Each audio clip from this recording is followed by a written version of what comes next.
Krishna. So ఈరోజు చాలా అందరికి కూడా ఏమిటిది విజయోత్సవం పెట్టాము అనుకో ఉండొచ్చు కదా. చాలామంది సందేహాలు ఉంటాయి కూడా. ఇది అందరూ కూడా తెలుసుకోవాల్సిన ముఖ్యమైన విషయం కూడా. భక్తి అంటే జపం చేయడము, ప్రసాదం తీసుకోవడము, సత్సంగత్యాలు, ప్రవచనాలు వినడము, ఇదే అనుకుంటాం. అర్జునుడికి కృష్ణుడు ఇవన్నీ ఏం చెప్పలేదు. కృష్ణుడికి చెప్పాడా సత్సంగాలకు వెళ్ళు నాయనా, మంచి ప్రసాదం తీసుకో, ఆదివారం మంచిగా నైవేద్యాలు పెట్టు. కృష్ణుడు అర్జునుడికి ఏం చెప్పాడు? యుద్ధం చేయమన్నాడు. మా మనుస్మర యుధ్యచ, అర్జున యుద్ధం చేయి. యుద్ధం ఎలా చేయాలి? నన్ను తలుచుకుంటూ యుద్ధం చేయి. కాబట్టి భక్తి అంటే ఏదో ప్రచారం అంటే ఇదే కాదు. ప్రచారం, యుద్ధం కూడా అంతర్లీనమై ఉంటుంది. ధర్మ సంస్థాపనార్థాయ సంభవామి. ఇది ఒక ధర్మాన్ని ప్రతిష్టాపన చేయాలంటే అధర్మాన్ని మనం పోరాడాలి కదా. అధర్మాన్ని పోరాడకుండా ఎలా అయిపోతుంది ధర్మ సంస్థాపన? చెప్పండి, అవదు. కాబట్టి ఈ విజయోత్సవం ఏమిటయ్యా అంటే, పాండవులు వనవాసం ఎన్ని సంవత్సరాలు వెళ్ళారు? వనవాసం, అజ్ఞాతవాసం 1 సంవత్సరం వెళ్ళారు. మేము డబుల్ వెళ్ళాం. మా ఇస్కాన్ బెంగళూరు సంస్థ పాండవులన్న 12 సంవత్సరాలు, విరాటపరం 1 సంవత్సరమే గడిచిపోయింది వాళ్ళని. మా 25 సంవత్సరాలు అంటే ఏమిటి? డబుల్ బొలంజా. అంటే 2 సార్లు వనవాసం వెళ్ళినట్టే మేము. అన్ని కష్టాలు. అది మీరందరూ వినుంటారు కూడా. ఇస్కాన్లో 2 సంస్థలు ఉన్నాయి. బెంగళూరు, మీరందరూ వచ్చి ఉంటారు కూడా మన దేవాలయంకి. రాజాజీ నగర్, వసంతపురం, బెంగళూరు అక్షయ పాత్ర మన బెంగళూరు సంస్థ. ఇస్కాన్ ముంబై సంస్థ. 1965లో ప్రభుపాదుల వారు ఆచార్యులు అమెరికాకు వెళ్ళి చేతిలో చిల్లి గవ్వ లేకుండా భగవంతుడి భక్తి తప్ప ప్రపంచానికి ఈ భగవద్గీత, భాగవతం ప్రచారం చేయాలి, ప్రతి మనిషిలో దైవగుణాలు రావాలి అని అమెరికాకు వెళ్ళి అక్కడ పుట్టిన సంస్థ ఇస్కాన్, అంతర్జాతీయ కృష్ణ చైతన్య సంఘం, international society for Krishna consciousness. అది అమెరికాలో న్యూయార్క్ నగరంలో పుట్టిన సంస్థ. 1965లో అమెరికాకు వెళితే 66లో ప్రభుపాదుల వారు దాన్ని సృష్టించారు. అమెరికా భక్తులతోనే ఆ సంస్థ ఒక ప్రపంచం అంతా కూడా నలుమూలలా వచ్చింది.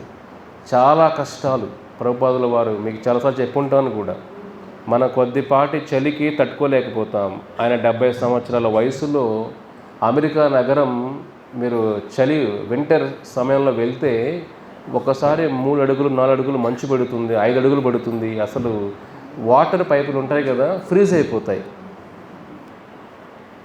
వాటర్ పైపులే ఫ్రీజ్ అయిపోతాయి. నేను అమెరికాలో న్యూయార్క్లో ఉన్నప్పుడు ఒక్కొక్కసారి వాటర్ పైపు ఫ్రీజ్ అయ్యి పైపులు పగిలిపోతాయి చలికి. అర్థమవుతుందా? అంత చలి, మైనస్లోకి వెళ్ళిపోతుంది టెంపరేచర్. మన కేదార్నాథ్ లాగా ఉంటుంది రోజు. చూడండి, అటువంటి పరిస్థితుల్లో ఆయన ఈ కృష్ణ భక్తి, భగవద్గీత రావాలని ప్రచారం చేశారు. తర్వాత కాలక్రమేణా ఏమైందయ్యా అంటే, ఇది 66లో ఇస్కాన్ సంస్థ పుట్టింది. ప్రభుపాదుల వారు 10 సంవత్సరాల్లోనే 66 నుంచి 76, 11 సంవత్సరాలు, 77 మే, ఒక 10-11 సంవత్సరాల్లోనే 108 దేవాలయాలు కట్టారు ఆయన. చూడండి, అసామాన్యం ఇది. అంటే ఒక వృద్ధాప్యంలో 70 సంవత్సరాల వయసులో శరీరమే భారం అయిపోతే మైండ్ సరిగా గుర్తుకు రావు. ఆ వయసులో ఆయన ప్రపంచానికి భక్తినివ్వాలని వెళ్ళి రాత్రుల్లో ఆయన దినచర్య చూస్తామంటే రోజుకి 2 గంటలు నిద్రపోయేవారు. ప్రభుపాదుల వారు 2 గంటలు నిద్రపోయేవారు. 8:30 నుంచి 10:30 వరకు అంతే. రాత్రంతా బుక్స్, భగవద్గీత, భాగవతం బుక్కులు ఇంగ్లీష్లో రాసేవాళ్ళు. మనం ఒక్కరోజు కృష్ణాష్టమి రోజు నిద్ర తప్పింది అనుకోండి, ఇంక 2 రోజులు నిద్రలేము. ప్రభుజీ కృష్ణాష్టమి అస్సలు నాకు రాత్రంతా నిద్ర లేదు ప్రభుజీ అని. ఒక్కోసారి మా టెంపుల్లో కూడా చూస్తుంటాం, కృష్ణాష్టమి అంటే అర్ధరాత్రులు వస్తాడు. కొంత అంటారు, ఎందుకు ప్రభుజీ రామచంద్రులు మీరు మధ్యాహ్నం వచ్చేసారు, నరసింహస్వామి సాయంత్రం వచ్చాడు, మన కృష్ణుడే ఎందుకు ప్రభు అర్ధరాత్రుల్లో వస్తాడు. ఒక చూడండి, వైకుంఠం ఊరికే వస్తుందా? ఆపరేషన్ సింధూర్ ఎప్పుడు చేశారు? మరి కొన్ని కార్యక్రమాలు చేయాలంటే అర్ధరాత్రి చాలా ముఖ్యం. అర్థమైనా? మనలో కూడా అటువంటి రుగ్మతాలు పోవాలంటే కృష్ణుడు కూడా ఆపరేషన్ సింధూర్ చేశాడు. ఆయన ఆపరేషన్ గీత కాబట్టి ఆయన అర్ధరాత్రిలో పుట్టాడు. సో ఒక రాత్రి నిద్ర లేకపోతేనే శరీరం తట్టుకోలేదు. అంతేనా? ప్రభుపాదుల వారు 11 సంవత్సరాలు ఆ వృద్ధాప్యంలో 81 సంవత్సరం వరకు కూడా ఆయన 2 గంటలు నిద్రపోయేవారు. అది అసామాన్యం. ఆ వయసులో 2 గంటల నిద్రతో రోజంతా ప్రచారం చేసి బుక్కులు రాయడం, మనం బుక్ పట్టుకుని నిద్ర వచ్చేస్తుంది. కొంచెం అంటారు, ప్రభుజీ బాగా ఉంటాను కానీ భగవద్గీత పట్టుకుని నిద్ర వచ్చి ఇట్లా నిద్రపోతావు. నువ్వు పుణ్యాత్ముడు రా నాయనా, నువ్వు మాకు నిద్ర రావట్లేదు, గీత ప్రచారం చేసి మాకు నిద్ర రావట్లేదు, నువ్వు పట్టుకుని నిద్ర వచ్చేస్తుంటే నీకు గీత అర్థమైపోయినట్టే. ఇంకా అంతేనా? అనే కష్టాలు మర్చిపోయినట్టే, నువ్వు ఎంత అదృష్టం అనేది. కొంతమంది ప్రభు బాగా ఉంటుంది, జపమాల పట్టుకుంటే చాలు ప్రభు నిద్ర అలాగ వచ్చేస్తుంది. చూడండి, అంటే అట్లా అందుకైనా మంచిదే. వాడు అట్లీస్ట్ భగవంతుడికి బుక్ పట్టుకుని పడుకుంటాడు, వాడు నిద్ర వస్తుంది అనేసి. తల్లి ఒడి ఎలాగైతే బిడ్డకి వెచ్చగా నిద్ర వస్తుందో ఆ విధంగా అనుకుంటాడు భగవద్గీత. ప్రభుపాదుల వారు అంత కష్టపడి అమెరికాకి వెళ్ళి పెట్టిన తర్వాత ఆ 11 సంవత్సరాలు అంటే ఒక మహాభక్తి ఉద్యమం నడిచింది ప్రపంచం అంతా. ఆ ఒక స్టేజ్లో America president John F Kennedy తర్వాత చనిపోయాడు, చంపేశారు అతన్ని. అతనే భయపడిపోయాడు, ఇదేమిటిది, అమెరికా మొత్తం కూడా ఇండియా అయిపోతారేమో, వైష్ణవులు అయిపోతారేమో అని భయపడిపోయాడు అతను. ఎందుకంటే మెయిన్ స్ట్రీమ్ యువకులందరూ కూడా టీనేజర్లో ఉన్న చిన్న కాలేజీకి వెళ్ళే పిల్లలందరూ కూడా ఈ భక్తి ఉద్యమంలోకి ముందుకు వెళ్ళిపోతున్నారు. ఎక్కడ చూసినా తిలకాలు, ఎయిర్పోర్ట్లో చూస్తే అమెరికాలో ప్రతి ఎయిర్పోర్ట్లో ఉంటారు హరే కృష్ణ భక్తులు, భగవద్గీత ప్రచారం చేస్తూ ఉంటారు. ప్రతి airport, Chicago, Los Angeles, New York, Dallas, Atlanta, Florida, అమెరికాలో ఎక్కడికి వెళ్ళా, లండన్కి వెళ్ళా మీరు అంటే ఆ కాషాయం చూసి జనాల్లో ఎట్లా అయిపోయిందండి, ఇది ఒక ఉద్యమంలాగా. అది ఇంపాసిబుల్ కదా. ఒక 70 సంవత్సరాల వ్యక్తి ఒక ఉద్యమం తయారు చేయాలంటే సామాన్య విషయమా? ఉద్యోగాలు తయారు చేయడం కష్టం, ఇంకా ఉద్యమాలు ఏం చేస్తాం మనం చెప్పండి? రిటైర్డ్ అయిపోయినాక ఉద్యోగం చేయడం కష్టం, ఉద్యమాలు చేయగలుగుతాం మనం? చేయలేము. అది కారణ జన్ములు, వైకుంఠం నుంచి వచ్చిన వ్యక్తులు తప్ప ఎవరు చేయలేరు దీన్ని. ఇలా 77వ సంవత్సరంలో ప్రభుపాదుల వారు హరిద్వార్కి వెళ్ళారు. మే నెల హరిద్వార్కి వెళ్ళి ప్రభుపాదుల వారికి, నా శరీరం సమయం వచ్చిందయ్యా, భీష్మదేవుడు ఎలాగైతే ఆయన సమయాన్ని ఆయన తెలిసింది కదా, ఆయన శరీరం కాల కర్మ అనురూపం వదిలేయలే, ఉత్తరాయణ వరకు ఎదురు చూశాడు ఆయన. అంతేనా? 53 రోజులు భీష్మదేవుడు అలాగే ఉన్నారు. 53 రోజులు ఎదురు చూసి దక్షిణాయనంలో బాణాలు వేస్తే ఉత్తరాయణ వరకు ఎదురు చూసి డిసెంబర్లో బాణాలు వేశారు ఆయనకి. జనవరి లాస్ట్లో శరీరం వదిలేశాడు. ప్రభుపాదుల వారు కూడా హరిద్వార్లో ఇన్ని బుక్కులు 560 కోట్ల భగవద్గీతలు ప్రపంచమంతా ఇవ్వబడ్డాయి. చూడండి, 560 కోట్ల బుక్కులు, ఇది అసామాన్యం. మీరు అమెరికా కాదు, లండన్ కాదు, రష్యా, ఉక్రెయిన్ మన యుద్ధాలు జరిగినప్పుడు కూడా భక్తులు ప్రసాదాలు పెడుతున్నారు అక్కడ. అంటే అంత భక్తిని పరదేశాలకి తీసుకుని వెళ్ళిన గొప్ప ఆచార్యులు ప్రభుపాదులు వారు. ఆయన 77వ సంవత్సరం ఈ మే నెలలో ఆయనకి శరీరం వదిలేయాలి అని వచ్చి హరిద్వార్లో చెప్తారు భక్తులకి, నన్ను బృందావనం తీసుకెళ్ళండి అయ్యా, నేను శరీరం వదిలేస్తాను అంటారు. అప్పుడు ఆ భక్తులు 66లో భక్తులైన వాడు 77వ సంవత్సరానికి ఎన్ని సంవత్సరాల భక్తులు ఉన్నట్టు వాళ్ళు 11 సంవత్సరాలు అంతే. చిన్న వయసు, వాళ్ళ వయసు 16, 17 సంవత్సరాలు. 10 సంవత్సరాల వయసు ఎంత ఉంటుంది? 26, 27 అంతే. ఎక్కువ ఏజ్ ఉన్న వాళ్ళు అప్పుడు 27, 28. చూడండి ఆ సమయంలో కూడా. ప్రభుపాదుల వారు 80 ఎక్కడ, 16, 17 ఎక్కడ, 20 ఎక్కడ. కానీ ప్రభుపాదుల వారిని చూసి అంటే ఎలాగంటే ఆయన రూపాన్ని చూసి కూడా ఆయన అంటే ఒక అమెరికాలో వెళ్తే రిపోర్టర్లు కూడా ఆయన దండం పెట్టేసేవాళ్ళు. అమెరికాలో మామూలుగా వంగరు, వాళ్ళ దగ్గర వంగే సంస్కారం లేదు వాళ్ళ దగ్గర. అర్థం మనం సాష్టాంగ నమస్కారాలు చేస్తాం కదా. ప్రభుపాద ఎయిర్పోర్ట్కి వస్తే శాన్ ఫ్రాన్సిస్కోలో 400-500 మంది భక్తులు ఉన్నారనమాట ఎయిర్పోర్ట్కి రిసీవింగ్కి ప్రభుపాదుల కోసం. అక్కడ సెక్యూరిటీ వాళ్ళు ఉంటారు కదా, పోలీసులు అంతా కూడా. చూస్తే ప్రభుపాదుల వారు ఎదురుగా దూరం ఫ్లైట్ దిగుతుంటేనే ఇక్కడ 500 మంది ఇలాగ సాష్టాంగ నమస్కారం చేశారు. అందరూ అమెరికన్సే. అమెరికా వాళ్ళు షాక్, ఇదేం జరుగుతుంది, నేను పడుకున్నారు అందరూ వీళ్ళు ఇక్కడ. వాళ్ళకి తెలియదు కదా ఇది రెస్పెక్ట్ అనేసి. అందరూ పడుకున్నారేంటి విధంగా అందరూ ఒకేసారి. ప్రభుపాదులు వస్తుంటే అంతవరకు అలాగే ఉండి చూడండి. అమెరికన్స్ అంటే చాలా గర్వం, అంత ఈజీగా వాళ్ళు బెండ్ అవ్వరు ఒకరికి.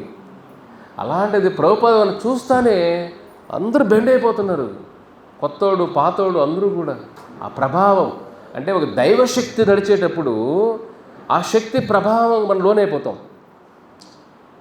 చూడండి ఈ విధంగా ఇస్కాన్ సంస్థను ప్రపంచం అంతా ప్రచారం చేసి ఇంత బుక్కులు, దేవాలయాలు, 10,000 మంది శిష్యులు తయారు చేశారు ఆయన 10 సంవత్సరాల్లోనే. 10,000 మందిలో చూడండి, 10,000 మంది 2-3 ఇండియన్స్. ఆ 10,000 మందిలో ఎంతమంది ఇండియన్స్? 2-3, ఒక 5 చేతులు లెక్క పెట్టచ్చు. మిగతా అందరూ బయట వాళ్ళే. అది కృష్ణ శక్తి నడుస్తుంది. అప్పుడు ప్రభుపాదుల వారు 77 మే నెలలో భక్తులు అడుగుతారు, ప్రభుపాదుల వారు మీరు వెళ్ళిపోతారు అంటున్నారు కదా వైకుంఠానికి, మహాసమాధి అంటున్నారు, ఈ ఇస్కాన్ సంస్థ భవిష్యత్తు ఏమిటి? అంతే కదా. ఇప్పుడు తండ్రి వచ్చి బిడ్డకి, నాన్న నేను వెళ్ళిపోతున్నాను, నాన్న ఆస్తుల పరిస్థితి ఏమిటి నాన్న? ఆ మాట అనట్లేదు నువ్వేదో ర్యాపప్ అంటున్నావు, బ్యాగ్ ఎత్తుకొని వెళ్ళిపోవాలంటున్నావు, పరిస్థితి ఏమిటి? ముందు సెటిల్ చేసుకోమి, తర్వాత నేనే మంచి సెండ్ ఆఫ్ ఇస్తాను నీకు. వైకుంఠ వ్యాన్లు ఉన్నాయి ఫుల్గా ఊర్లో అంతా. అలా ఉంది పరిస్థితి, అంతేనా?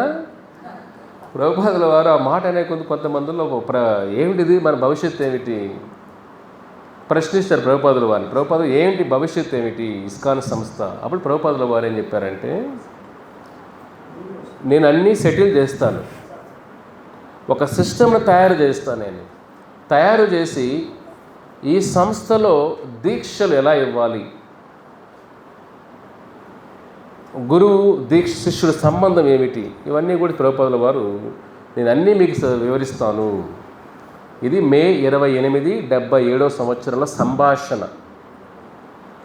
అప్పుడు భక్తులు అడుగుతారు, మీరు వెళ్ళిపోయిన తర్వాత భవిష్యత్తులో ఏమిటి అంటే, ప్రభుపాదుల వారు అంటారు, భవిష్యత్తులో ఏం చేయాలో నేను కొంతమందిని అపాయింట్ చేస్తాను, గురువులా కాదు, నా బదులు సేవ చేయడం. ఎందుకంటే ప్రభుపాదుల వారు ప్రపంచమంతా 14 సార్లు తిరిగారు. 14 సార్లు. జెట్లాగ్ లేదు. జెట్లాగ్ అంటే ఏమిటంటే, ఎవరు అమెరికాకి వెళ్ళారు? ఇక్కడ ఎవరైనా అమెరికాకి వెళ్ళారా? మీరు వెళ్ళారా? అమెరికాకి వెళ్ళి ఇండియాకి వస్తే ఎలా ఉంటుంది ఫస్ట్ రోజు? దాన్ని జెట్లాగ్ అంటాం.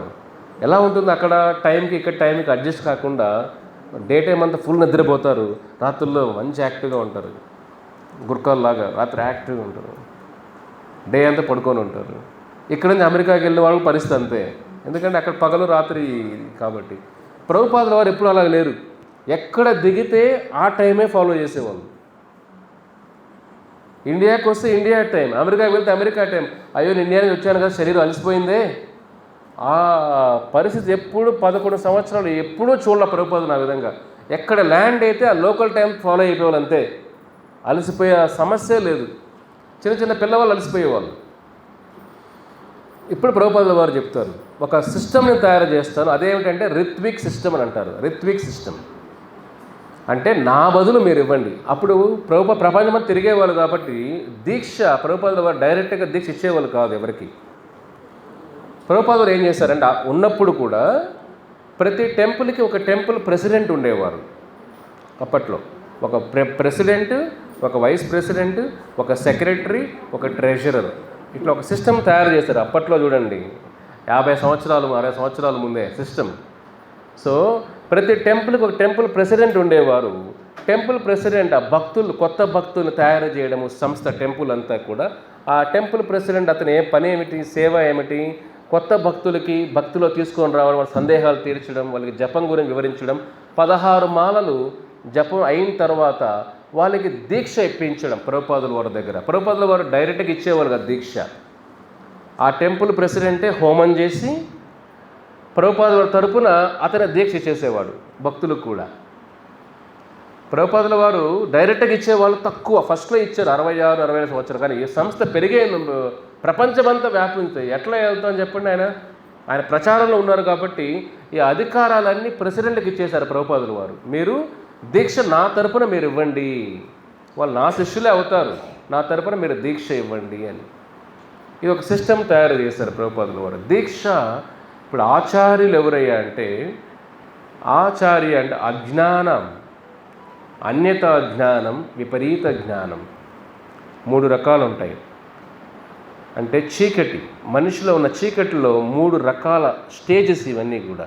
అజ్ఞానం అంటే మనకు తెలియనిది, అన్యతా జ్ఞానం తప్పుగా అర్థం చేసుకోవడం, అది అన్యతా జ్ఞానం. విపరీత జ్ఞానం దాన్ని చెడుగా అర్థం చేసుకోవడం. ఒక ఆచార్యుడు అనే వ్యక్తి మనలో ఉన్న అజ్ఞానాన్ని, అన్యతా జ్ఞానాన్ని, విపరీత జ్ఞానాన్ని తీసివేసి మోక్షాన్ని వైపు నడిపించే వ్యక్తి ఆచార్యులు అంటే. కాబట్టి ప్రభుపాదుల వారు ఏం చేశారంటే, ఆ 5, 6, 7 సంవత్సరాల వయసులో ఉన్న భక్తులు వాళ్ళే ఇంకా తెలుసుకోలేకపోయారు భగవద్గీత, భాగవతం, ఇంకా జ్ఞానం ఇంకా రాలేదు, చిన్న వయసు. కాబట్టి ఆయన ఏం చేశారు, భవిష్యత్తు ఏమిటి అని అంటే జూలై 9, 1977లో ఒక లెటర్ రాస్తారు ప్రభుపాదుల వారు. ప్రపంచం అన్ని దేవాలయాలకి ఇది పంపించండి.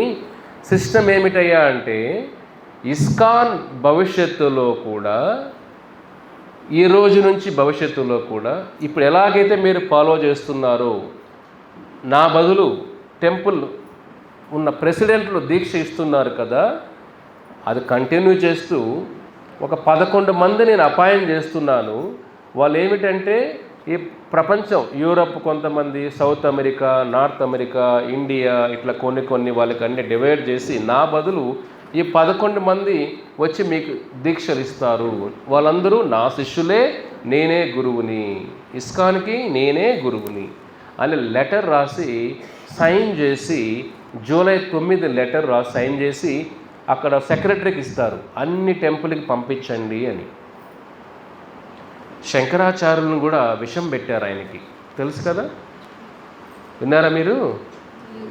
తెలీదా మీకు?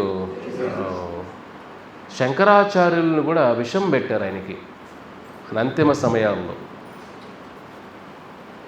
అటువంటి ఇది కలియుగం, ఇది దేవుణ్ణి మింగే యుగం. ఇది ఆచార్యులను మింగేలే మనం,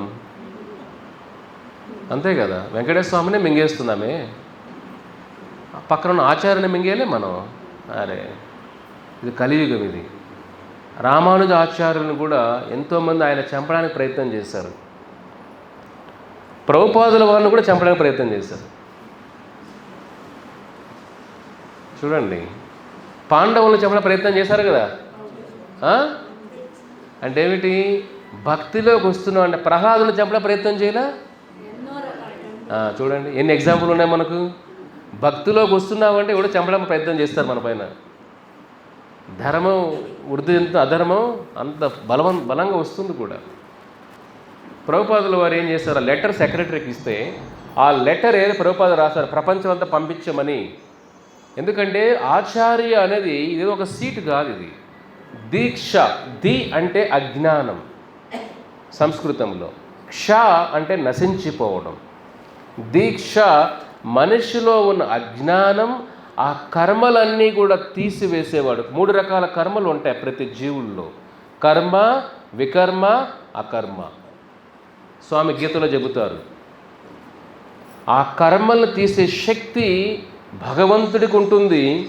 భగవంతుడి ప్రతిరూపమైన ఆచారులకు ఉంటుంది తప్ప ఇంకెవ్వరూ కర్మని ఒకరు తీయలేరు. మీరే చూడండి, మీ ఇంట్లో కూడా మీకు జ్వరం వస్తే ఇంకో జ్వరం తీసుకోగలుగుతారా? తలనొప్పి తీసుకోగలుగుతారా? ఎవరి కర్మ వాళ్ళు అనుభవించక తప్పదు ఈ లోకంలో. కానీ ఆచార్యులు భగవంతుడు తీసుకోగలుగుతారు. కాబట్టి ఎవరంటే వాళ్ళు తీసుకోలేరు. ఇక్కడ మళ్ళీ కృష్ణుడి యొక్క శక్తి వాళ్ళపైన ఉండాలి. శక్తి ఆవేశ అవతారం అంటాం వాటిని భాగవతంలో. భగవంతుడి శక్తి వాళ్ళ ఆవేశన వాళ్ళ లోపలికి వెళ్తుంది. ఆ శక్తి జీవుల కర్మను తీసుకుంటుంది. ఇది ఆచార స్థానం ఇది. కాబట్టి ప్రభుపాదుల వారికి తెలుసు, ఈ చిన్న చిన్న పిల్లవాళ్ళు వాళ్ళే కర్మను కింద మీద పడుతున్నారు, వేరే వాళ్ళ కర్మ ఎలా తీసుకుంటారు? ఈ సిస్టమ్ ఇది అని లెటర్ రాసిన తర్వాత లెటర్ దాచిపెట్టేశారు. 77 జూలై 9 లెటర్ రాశారు. ఆ లెటరు ఎవరికి పంపిలా, లెటర్ దాచిపెట్టేస్తారు. ఆ లెటర్ రాసినప్పుడు వాళ్ళల్లో ఒక కెనడాలో ఉన్న ఒక యశోదనందన స్వామి అని ఒక సన్యాసి, అప్పుడు ఆయన అమెరికాలో కలిశాను ఉన్నప్పుడు కూడా. మంచి భక్తుడు ఆయన. కెనడాలో పుట్టిన ఆయన, బాగా సంస్కృతం మాట్లాడుతాడు. చూడండి, ప్రభుపాదని 60 70లో కలిశారు. ఆయన దీక్ష తీసుకున్న ప్రభుపాద వాళ్ళ దగ్గర. ఆయన కొద్ది విన్నాడు ఆ సమయంలో ఏంటి జరుగుతుంది, ఏంటి లెటర్ అని తెలిసింది ఆయనకి. కానీ లెటర్ ఎవరికి పంపిలా, దాచిపెట్టేశారు. 77 నవంబర్ 14 ప్రభుపాదుల వారు మహాసమాధిలోకి వెళ్ళారు.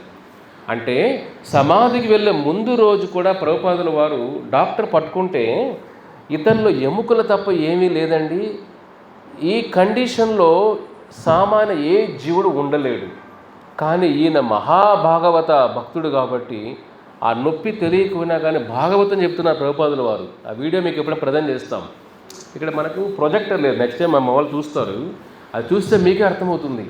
ఎముకలు తప్ప ఏదే ఉండదు, కానీ మాటలు వస్తూ ఉంటాయి. ఇవన్నీ ప్రభుపాద భాగవతం చెప్తూ ఉంటారు. ఆ సమయంలో కూడా అంత జ్ఞానంతో నిండిపోయింది ఆయన, ఆఖరి క్షణం కూడా. అప్పటి వరకు కూడా ప్రభుపాదులు ఏమనుకున్నారు, ఈ లెటర్ పంపించాం ఇది భవిష్యత్తుకి ఇదే అని అనుకున్నారు ఆయన. ఈ లెటర్ దాచిపెట్టేశారు.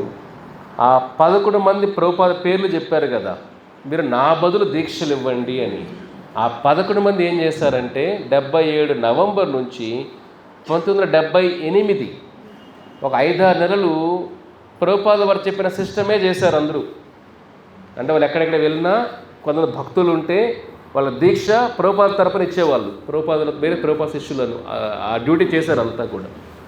వాళ్ళలో ఒక ఆలోచన పుట్టింది, ఇదేమిటిది, ప్రభుపాద ఎలాగూ లేరు కదా, మనం కూడా గురువులు అయితే బాగుంటుంది కదా, గురు పూజ చేస్తారు, పాద పూజలు చేస్తారు, దక్షిణలు ఇస్తారు, గౌరవం వస్తుంది సమాజంలో, ఇవి కూడా మనం ఎందుకు మిస్ చేసుకోవాలి? ఒక ఆలోచన పుట్టింది వాళ్ళల్లో. 78లో ఏం చెప్పారంటే, అంతవరకు ఇస్కాన్లో చూడండి 10,000 మంది అందరూ శిష్యులే ప్రభుపాదుల వారికి. 78లో అందరి ఆలోచన పుట్టినప్పుడు 11 మంది ఏం చేశారంటే ప్రపంచానికి తప్పుగా చెప్పారు. మీ 11 మంది ప్రభుపాదుల తర్వాత నెక్స్ట్ ఆచార్యులు మేమే, ఇస్కాన్ సంస్థకి మేమే, ప్రభుపాద తర్వాత మేమే నెక్స్ట్ ఆచార్యులు. ఇప్పుడు 10,000 మంది శిష్యులు ఉన్నారు కదా, వాళ్ళందరూ డౌట్ వస్తుంది కదా, ప్రభుపాద ఎక్కడా చెప్పలేదు ఏమిటిది అంటే, ఈ 11 మంది శిష్యులు తప్ప మిగతా వాళ్ళందరూ పనికిరారా? మిగతా వాళ్ళందరూ భక్తులు గారా? ఒక తండ్రికి 10,000 మంది పిల్లలు ఉంటే 10 మందిని సెలెక్ట్ చేస్తే మిగతా వాళ్ళ పరిస్థితి ఏమిటి? మిగతా వాళ్ళు ఎందుకు కన్నాడు ఆయన? ఆస్తి 10 మందికేరా, 9,000 మంది మీరు హిమాలయాలకు వెళ్ళిపోండి, ఎలా ఉంటుంది ఆ పిల్లలకి?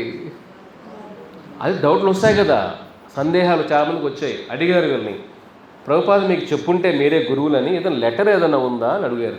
ఎవరైతే అడిగారు వాళ్ళందరినీ ఇస్కాన్ నుంచి బయట పంపించేశారు. ఆ 78, 79లో కొన్ని వేల మంది భక్తులు ఇస్కాన్ వదిలి వెళ్ళిపోయారు. అమెరికాలో, యూరోప్లో కల్లోలం అయిపోయింది. అప్పుడు ఎవరైతే 11 మంది ఏమేం చేస్తే ప్రపంచాన్ని పంచుకున్నారు. అంటే ఈ ఏరియా నాది, ఈ ఏరియా నీది, ఆ ఏరియాకి నువ్వు రావద్దు, నా ఏరియాకి నువ్వు రావద్దు. అందరూ ఆచార్యులు అయిపోయి ప్రపంచాన్ని పంచుకున్నారు. ఆ పంచుకున్న కొన్ని నెలల్లోనే చూడండి 4 రకాల నిందలు ఉంటాయి. జీవనింద, ఏమి నింద? రెండవది దైవ నింద. రెండవది ఏమిటి? మూడవది వైష్ణవ నింద. ఏమి నింద? నాలుగవది ఆచార్య నింద. ఏమిటి? జీవ నింద. అంటే వేరే జీవుల్ని అవమానించడం. అది కూడా ఒక రకమైన ఎవరు మన ఊరికి అవమానించామనుకోండి, ఆ కర్మ మన వెనక్కి వస్తుంది. కర్మ ఎవరిని వదిలిపెట్టదు. అది కూడా అపరాధమే. ఒక జీవుణ్ణి అవమానించడం కూడా అపరాధమే. ఆ రియాక్షన్ మనం అనుభవించాలి. దానికన్నా ఎక్కువ తప్పు దైవ నింద. దుర్యోధనులాగా కృష్ణుడు కూడా నింద చేశాడు కదా. రావణుడు ఎవడో రామచంద్రుడు రమణ పుస్కి అయిపోయి లేపేస్తానండి వాళ్ళు. ఏమైంది? విభీషణుడు అంటుంటే ఆ రామచంద్ర తట్టుకోలే, నన్ను పొగుడుతా నా ముందర రామచంద్రుడిని. ఆఫ్టర్ ఆల్ మానవుడు. ఏమైంది? దైవ నింద. అడ్రస్ లేకుండా పోయింది లోకం అంతా, లంక. దైవ నింద ఎక్కువ తీవ్రంగా ఉంటుంది. దానికైనా భయంకర నింద ఏమిటి? వైష్ణవ నింద. ఒక భక్తుల్ని మనం తోలనాడితే, కురుక్షేత్ర సంగ్రామంలో జరిగింది ఎలా జరిగింది? ప్రాపర్టీలు ఇది కాదు. కురుక్షేత్రం జరిగిందే వైష్ణవ నింద ద్వారా. కృష్ణుడు చెప్తాడు కర్ణుడికి, కర్ణ ఈ కురుక్షేత్ర సంగ్రామం వచ్చిన ఒక్కడు వెనక్కి వెళ్ళాడు. ఎంత యోధులన్నా రాని, భీష్ముడు కాదు, ద్రోణుడు కాదు, కృపాచార్య కాదు, అశ్వత్థామ కాదు, ఎంత పెద్ద యోధులన్నా రాని, ఈ కురుక్షేత్ర సంగ్రామం ఒక్కడు వెనక్కి వెళ్ళాడు. ఎందుకంటే మీరు వైష్ణవ నింద చేశారు. భగవంతుడు కూడా కాపాడలేని నింద వైష్ణవ నింద. ఆయన ఏమని అన్నా ఆయన పోనీలేడు. ఒక తండ్రి తండ్రి ఏమని అంటే ఏం చేస్తాడు? ఇక్కడ మూర్ఖులు లేరని ఆయన అంట. అంతే కదా, కలియుగులు అందరూ మూర్ఖులే కదా, బిడ్డలందరూ అంతే కదా. ఏ ఇంట్లో ఏ బిడ్డ ప్రహ్లాద్ అంటారు చెప్పండి? ఏం చేస్తాం ఇది కలియుగం, ఇది మూర్ఖుడే, ఇంకేం చేస్తాం, భరించాలి. అందుకే తల్లిదండ్రులు అన్నప్పుడు ఓపిక ఎక్కువ ఉండాలి. లేదంటే బిడ్డల దగ్గరికి వెళ్ళొద్దండి. నాకు ఓపిక లేదండి అంటే ఇంక మీరు ఉండరు. తర్వాత ఓపిక ఉండాలి మీకన్నా, బిడ్డలకన్నా మీకు ఓపిక ఉండాలి. వాడు తిట్టినా, కొట్టినా, నిందలేసినా, అదే అవన్నీ భరించే గుణం ఉంటేనే బిడ్డల కోసం వెళ్ళండి. ఇక్కడ ఏమిటి? వైష్ణవ నింద. స్వామి అంటాడు, ద్రౌపదిని మీరు అవమానించారు కదా నిండు సభలో, ఆ ఒక్క అపరాధమే కౌరవుల్లో ఏ స్త్రీ కూడా సింధూరం పెట్టుకొని ఉండదు. కౌరవుల్లో ప్రతి స్త్రీ కూడా విధవ అయిపోతుంది. చూడండి, ద్రౌపది వెంట్రుకలు పెట్టుకొని లాగారు కాబట్టి మీరు, మీ కౌరవుల ఏ స్త్రీ కూడా పువ్వులు పెట్టుకునే జడలు లేకుండా చేస్తాను అంటాడు స్వామి. అది వైష్ణవ నింద. ద్రౌపది నింద ఇంకా తీవ్రం. అది దానికన్నా అతి తీవ్రం ఏమిటి? ఆచార్య నింద. ఆచార్య నింద చేసిన వాడిని మనం ఇంకెవరు కాపాడలేము. ఇస్కాన్లో జరిగింది ఏమిటి? ఆచార్య నింద. ఆచార్యులు చెప్పింది పక్కన పెట్టడం, మన స్వార్థంగా దాన్ని ముందుకు వెళ్ళడం, ఇది ఆచార్య నింద అంటే. అది జరిగింది. ఆ మంచి భక్తులందరూ వెళ్ళిపోయారు. ఆ సిస్టమ్ అంతా అలా తయారైపోయింది. ఆ లెటర్ దాచిపెట్టేశారు. తర్వాత ఎవరైతే ఆ కొన్ని నెలల్లోనే ఆచార్య నింద తీవ్రం కదా, ఎవరు కూడా ఆ స్థానంలో కూర్చోలేకపోయారు. ప్రభుపాదుల వారు చూడండి, మనకన్నా ఎత్తులో ఉన్నారు కదా ప్రభుపాదుల వారు. వాళ్ళు ఎలా వేసుకున్నారంటే, మేము బృందావనంకి వెళ్తే ప్రభుపాదుల వారి సమాధి ఉంటుంది అక్కడ. ప్రభుపాదుల వారి సమాధి, మహాసమాధి. ప్రభుపాదుల వారి ఆసనం అదైతే ప్రభుపాదుల వారికి ఈక్వల్గా ఎత్తుగా వేసుకున్నారు ఆసనాలు. ఒక శిష్యుడు ఎప్పుడైతే గురువు కన్నా ఎక్కువ అనుకుంటాడో వాడిని డూమ్ అంటారు ఇంగ్లీష్లో. డూమ్ అంటే వినాశనం. ఇంక వాడికి గురువు దగ్గర ఎప్పుడు కూడా పాదాల దగ్గర ఉండాలి, తలపైన కూర్చోకూడదు. వెళ్ళి మనకు కొంచెం ఎక్కువ శ్లోకాలు తెలుసుకునేసాంలే, మనం ఎక్కువ బాగా చెప్పేస్తున్నాంలే ప్రవచనాలు, కాబట్టి గురువు కన్నా మనం ఎక్కువ మాట్లాడగలుగుతున్నాంలే. ఇక్కడ ఎబిలిటీ స్కిల్స్ కాదు, ఇక్కడ మనం మాట్లాడే నేర్పరితనం కాదు కావాల్సిన వినయం, వినయ సంపన్నే. ఒక శిష్యుల్లో ఉండాల్సిన వినయం. ఇక్కడ అహంకారం వచ్చినప్పుడు అహంకారం అగ్నిలాగా, అహంకారంలో వాడే నాశనం అయిపోతాడు. ఈ భక్తులందరూ కొన్ని నెలల్లోనే ఆ పీఠం నుంచి కింద పడిపోయారు. అంటే ఏమిటి? భక్తి మార్గంలో నుంచి కొంతమంది డ్రగ్స్ తీసుకోవడం మొదలుపెట్టారు. ఏది వదులుకొని వచ్చేసారో మళ్ళీ ఆ మార్గంలోకి వెళ్ళిపోయారు. కొంతమంది శిష్యురాలతో వెళ్ళిపోయారు, కొంతమంది గురుదక్షిణ తీసుకొని వెళ్ళిపోయారు. అంటే వింటుంటే రకరకాల స్టోరీస్. 11 మందిలో 10 మంది వెళ్ళిపోయారు. అనిపిస్తుంది కదా ఎవరికైనా, ఏమిటిది ఇంత పెద్ద స్థానంలో ఉన్న వాళ్ళు చిన్న చిన్న అల్పుల కోరికలు పడిపోతే ఎలాగా? అంటే ఏదో తప్పు జరిగింది ఇక్కడ. అదేంటి? ఆచార్య నింద. ఏదైనా కాలం అనేది అన్ని చోట్ల ఒకేసారి మనకు రియాక్షన్ కనపడదు, భవిష్యత్తు తెరిపిస్తుంది ఏం జరిగిందో. ఇప్పుడు ఏమైంది? 80లో వచ్చాం మనం, అప్పటికే 10 మంది పడిపోయారు. ఎవరైతే ఆచారం ఉన్నారో వాళ్ళ అడ్రస్ లేకుండా వెళ్ళిపోయారు. వీళ్ళు భక్తిలో కాదు, ఎలాగైనా డ్రగ్స్ తీసుకునేస్తే ఒక్కొక్కసారి వాళ్ళ శిష్యుడే కోపంతో డ్రగ్స్ తీసుకుని, మన గురువు డ్రగ్స్ తీసుకుని, ఏం గురువు నువ్వు బీచ్లో వెళ్తున్న ఆస్ట్రేలియాలో నరికేస్తాడు. ఇది ఆస్ట్రేలియాలో జరిగింది. అంతా తెల్లవాళ్ళే, ఇండియన్స్ ఎవరు లేరు ఆ టైంలో. ఇది హిస్టరీ. తర్వాత 80లో ఏం చేశారంటే, ఈ 10 మంది కాదు ఎవరైనా గురువులు అవ్వచ్చు అని పెట్టారు. ఎందుకంటే కాంపిటీషన్ హెవీగా ఉంది కదా. ఎవరైనా గురువులు అవ్వచ్చు, మీరు అప్లికేషన్ పెట్టుకోవచ్చు అన్నారు. ఎలా ఉంటుంది చెప్పండి? ఇది ఎక్కడైనా చరిత్రలో విన్నాము, అప్లికేషన్ పెట్టి గురువులు అవ్వడం అంటే. గురువు చెప్పాలి, నా శిష్యుల్లో వీడు బాగా ఉత్తముడు, ఇతను గురువు, నెక్స్ట్ నా ఆచార్యుడు వీడే చెప్పాలి. కానీ మనం అనుకుంటే ఎలాగా? ఇప్పుడు మీరు ఇంజనీర్లు అయిపోయారు అనుకోండి, బ్రిడ్జిల పరిస్థితి ఏంటి? 1 వేనే, 2 వే ఉండదు ఇంకా, అంతేనా? మీరే ఫెయిల్ అయిపోయి డాక్టర్లు అయిపోయారు అనుకోండి. ఏంటి డాక్టర్? నాకు తెలుసు, యూట్యూబ్లో చూసి నేను డాక్టర్ అయిపోతా. మీరు డాక్టర్ అయిపోయారు అనుకోండి, పరిస్థితి ఏమిటి? ప్రతి పేషెంట్ వైకుంఠమే రావడం, మందు తీసుకొని వైకుంఠం ఉంటారు. వైకుంఠం వ్యాన్ రెడీగా పెట్టాలి బయట, ఫుల్ బిజినెస్ అవుతుంది. కోవిడ్లో వచ్చినట్టుగా. కోవిడ్లో వచ్చినప్పుడు ఈ ఫ్యూనరల్స్, అంత్యక్రియలు సరే కాలుస్తారు కదా, న్యూయార్క్లో వాడు అట్లీస్ట్ 100 కోట్లు సంపాదించాడంట. ఈ శరీరాలు కాల్చి అంత బిజినెస్ అంట. ఒకసారి కాల్చడానికి $5,000-10,000 తీసుకుంటాడు. అంటే ఏమిటి? 10 లక్షల వరకు ఉంటుంది ఒకసారి కాలిస్తే ఒక శరీరాన్ని. ఎన్ని కాల్చి ఉంటాడు వాడి జీవితాన్ని సంపాదించేసాడు 1 సంవత్సరాలు కోవిడ్ టైంలోనే. చూడండి, ఒక్కోసారి విపత్తులు ఏమనుకుంటాం, వాడికి ఆనందం. కోవిడ్ వచ్చిందిరా బాబా, మంచి పని చేసిందిరా నాయన, కోవిడ్ లేదండి, నాకు ఇన్ని కోట్లు ఎక్కడ వచ్చేది, ఇన్ని సంవత్సరాలు పడిందో చనిపోవడానికి. వాడింట్లో ఆనందం. వాడు దాన్ని బట్టి ప్యాలెస్లో కొనుంటాడు, మంచి కార్లు కొనుక్కుంటాడు. కోవిడ్ చనిపోయిన ఫ్యామిలీలో, అయ్యో కోవిడ్ వచ్చింది, మా నాన్న పోయాడండి, మా తాత పోయాడండి, మా పెద్దనాన్న పోయాడండి, ఈ బాధలు ఎక్కడ? చూడండి, ప్రపంచంలో ఒక ఇంట్లో దుఃఖం, ఒక ఇంట్లో సుఖం ఒకే కారణాల ద్వారా. ఇలా జరుగుతుంది ప్రపంచం అంతా. అట్లా అందరూ గురువులు అయిపోయారు అని అప్లికేషన్ పెట్టారు. అప్పట్లో 85, 86 అంతవరకు లెటర్, జూలై 9 లెటర్ మీకు పంపిస్తాం అందరికి కూడా. ఆ లెటర్ ఎవరికీ తెలియదు. 86లో ఒక భక్తుడు సులోచన దాస్, అమెరికాలో భక్తుడు, అతను ఇవన్నీ ఎక్కడో ఏదో స్కామ్ లాగా ఉంది, ఇది గురువులు అయిపోవడం అంతా కూడా, ఇదేదో తప్పు జరిగింది అని వెతుక్కున్న ఆయన, ప్రభుపాదుల వారు డాక్యుమెంట్స్ అంతా కూడా ఒక లైబ్రరీ ఉందన్నమాట లాస్ ఏంజలస్లో. అతను అక్కడ ఉన్న వాళ్ళకి కొద్దిగా డబ్బులు ఇచ్చి, లంచంలాగా ఇచ్చి, వాళ్ళకి తెలియదు పాపం, నాకు ఈ సంవత్సరంలో ఏవైతే ప్రభుపాదుల వారు లెటర్ లేదు రాశారు, లెటర్ అంతా నాకు ఇవ్వలే అడిగాడు.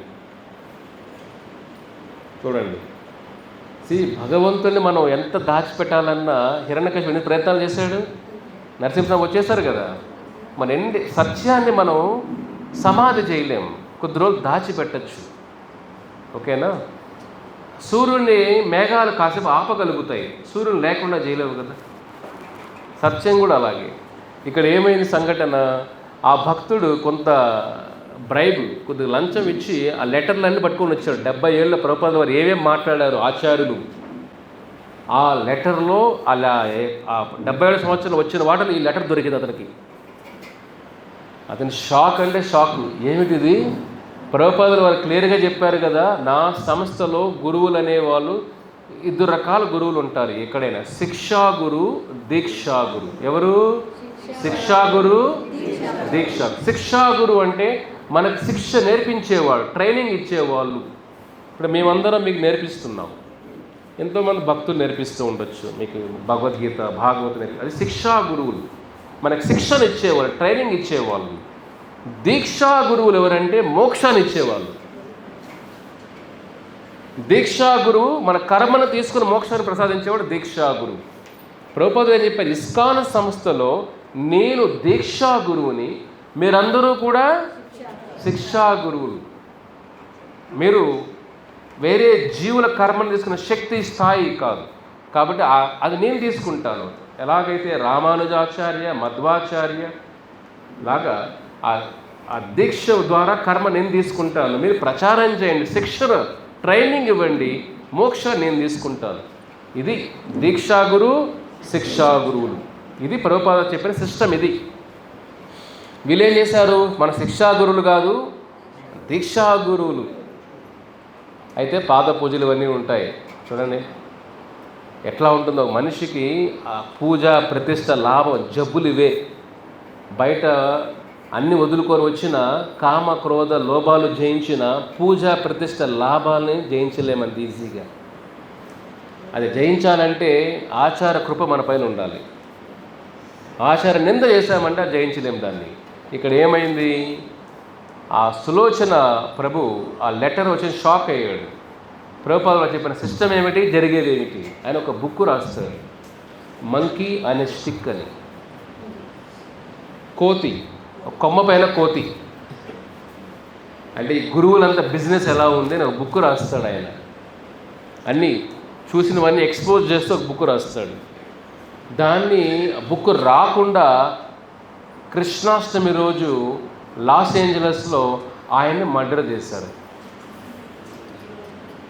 చూడండి కలియుగంలో ఎలా ఉంటుందో మీరు ఊహించలేరు ఇవన్నీ కూడా. కానీ చరిత్ర తెలుసుకోవాలి కదా. బ్రిటిష్ వాళ్ళు పరిపాలించారు, మొఘల్స్ పరిపాలించారు అన్నప్పుడు కూడా ఒక సంస్థలో మనం ఉంటున్నామంటే సంస్థ చరిత్ర తెలుసుకోవడం తప్పేం లేదు. ఇందువల్ల మీకు చెప్పలా, నేను ఎప్పుడేం చెప్పానా మీకు, ఎప్పుడు చెప్పలా. కానీ ఒకసారి చెప్పాల్సి వచ్చింది, ఎందుకంటే చెడుగా ప్రచారం చేస్తున్నారు మా గురించి, అర్థమైనా. అది పరిస్థితుల దృష్ట్యా. కానీ కృష్ణుడు ఏమైనా చెప్పినప్పుడు ఒక మాట చెప్పారంటే వాళ్ళు, నాకు భక్తులు చెప్తున్నారు, తొందరగా ఇస్కాన్ బెంగళూరు ప్రాపర్టీలన్నీ మాకు వచ్చేస్తాయి, ఇస్కాన్ బెంగళూరు టెంపుల్ అంతా మాదే, చాలా ప్రచారాలు చేస్తారు. లాస్ట్కి ఏమైంది చూడండి. మనం ధర్మం వైపు నిలబడితే భగవంతుడు మన వైపు నిలబడతాడు. ఈ విధంగా ఆ భక్తులు అయిపోయిన తర్వాత 80 ఏళ్ళు జరిగింది. ఇస్కాన్ బెంగళూరు సంస్థ ఏదైతే ఉందో చూడండి, ఇది భక్తులు 1981లో మొదలుపెట్టారు అక్కడ కార్యక్రమాలు. ఇప్పుడున్న చిన్న అపార్ట్మెంట్, చిన్న ఇంట్లో, ఒకే 1 బెడ్రూమ్ 2 బెడ్రూమ్ చిన్న దాంట్లో మొదలు పెట్టారు. చూడండి పడుకోవడానికి కూడా ప్లేస్ ఉండేది కాదు, చిన్న ప్లేస్. ఇప్పుడు ఎలా ఎంత టెంపుల్ అయింది, అదేదో ఊరికే పైనుంచి రాలేదు. అది ఎంత త్యాగాలు చేసి, పెద్ద పెద్ద చదువులు చేసినప్పుడు కూడా అన్ని పక్కన పెట్టి త్యాగాలు ఉండి కొద్దిగా ప్రయత్నం చేస్తాం. ఇప్పుడు ఏమైంది, మెయిన్ జాయిన్ అయినప్పుడు కూడా ఇస్కాన్ సంస్థలో బెంగళూరులో కూడా 80లో నుంచి కూడా ఎవరికి ఏం తెలియదు, ఇవన్నీ చరిత్ర ఎవరికి తెలియదు. అప్పుడు ఇంటర్నెట్ లేదు కదా, యూట్యూబ్ లేదు, వాట్సాప్ లేదు, ట్విట్టర్ లేదు, సోషల్ మీడియా ఏమీ లేవు. ఎవరు చెప్తే తప్ప తెలిసేది కాదు. ఇంత న్యూస్ ఛానల్స్ కూడా అంత కరెక్ట్గా లేదు, గ్లోబల్ కనెక్షన్ లేదు అప్పుడంతా. ఎక్కడ జరిగిన న్యూస్లు అక్కడే. అప్పుడు ఏమేమి చూడండి, మేము కూడా అదే సంస్థలోనే 80 నుంచి 99 వరకు వేరే గురువులు తీసుకుని అలాగే నడిచాం. మేము కూడా 20 సంవత్సరాలు. మాకు ఇవన్నీ తెలియదు, లెటర్లని హిస్టరీ తెలియదు మాకు కూడా. ఎప్పుడైతే 99లో చూడండి బెంగళూరు దేవస్థానం ప్రాణప్రతిష్ఠ జరిగింది 97లో ఇస్కాన్ బెంగళూరు. చూడండి ఏం జరిగిందో అంత లీల చూసామంటే 89లో 87, 88లో ల్యాండ్కి అప్లై చేస్తాం బెంగళూరు BDA. మన హిందూపూర్ మున్సిపాలిటీ లాగా బెంగళూరు మున్సిపాలిటీ మాకు ల్యాండ్ ఇవ్వండి, దేవాలయం కట్టుకుంటామంటే ఒక గుట్ట ఇచ్చారు అప్పుడు, ఊరి చివర గుట్ట. ఇప్పుడు ఆ గుట్ట ఏమేమి చూసారు కదా, గుట్ట పక్కన అపార్ట్మెంట్ 20 కోట్లు ఉంది. అప్పుడు ఊహించుకుని ఎవరైనా చూడు ఎట్లా అవుతుంది, భగవంతుడు ఎక్కడ ఉంటే లక్ష్మీదేవి అక్కడే వచ్చేస్తుంది.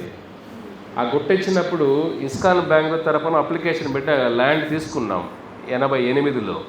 అప్పటి నుంచి 10 సంవత్సరాలు కష్టపడితే అప్పట్లో 46 కోట్లు ఖర్చు పెట్టాం.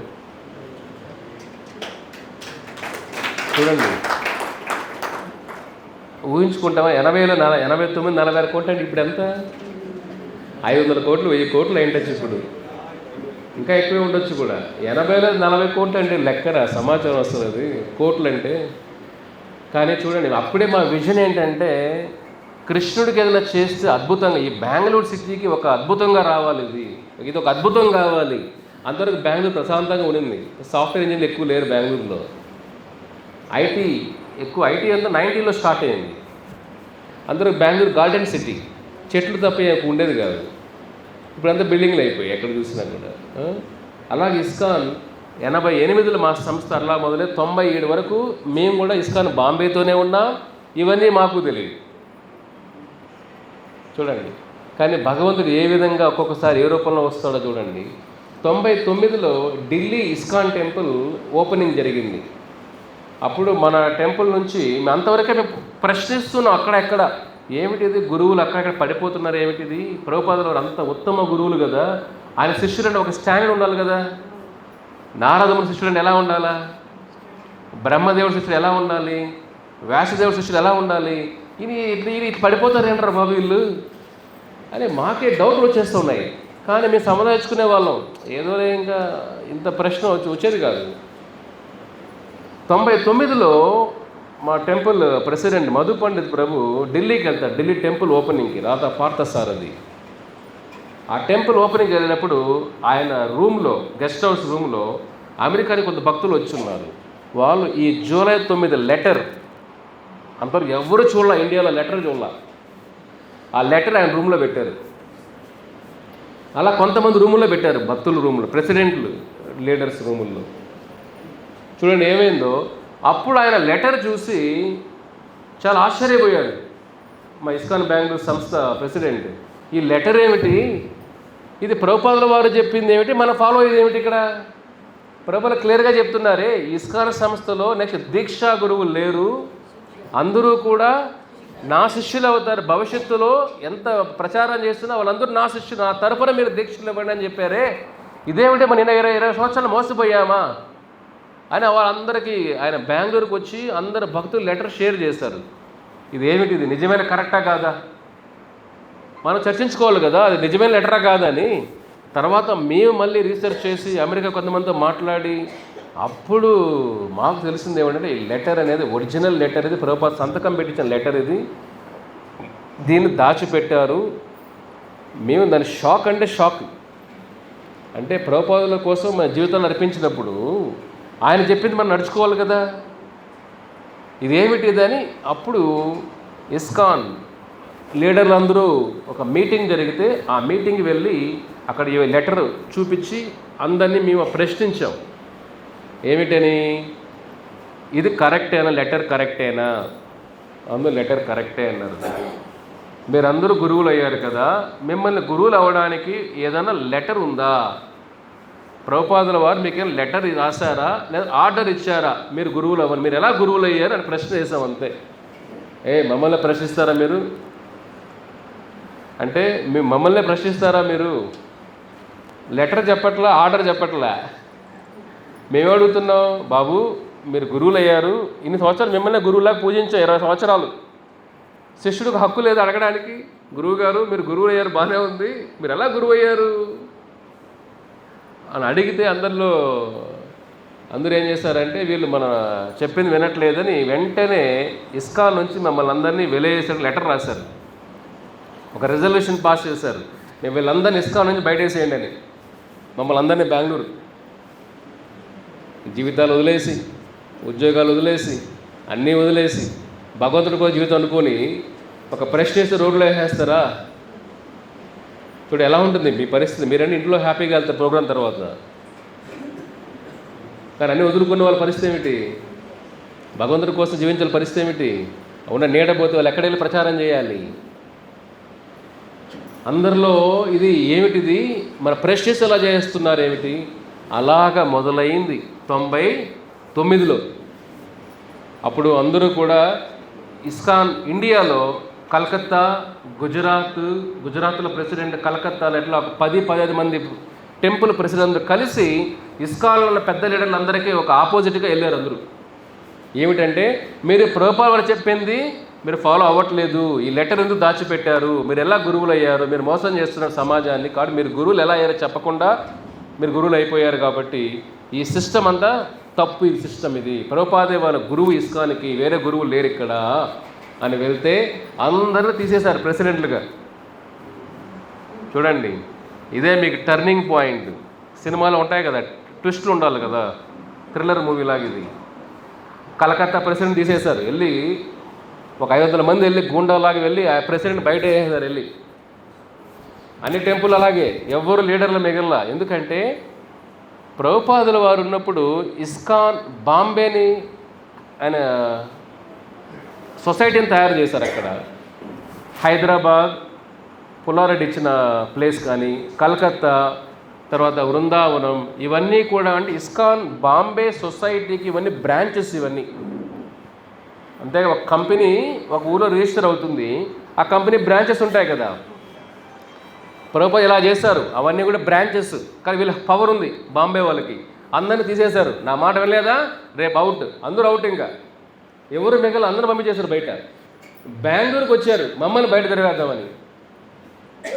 చూడండి, ఇది కృష్ణుడు యొక్క మ్యాజిక్ ఏమిటయ్యా అంటే, బెంగళూరు వచ్చినప్పుడు మాకు తెలియదు, అంటే ఇది కూడా బ్రాంచ్ అనుకుని మేము కోర్టుకి వెళ్ళాం.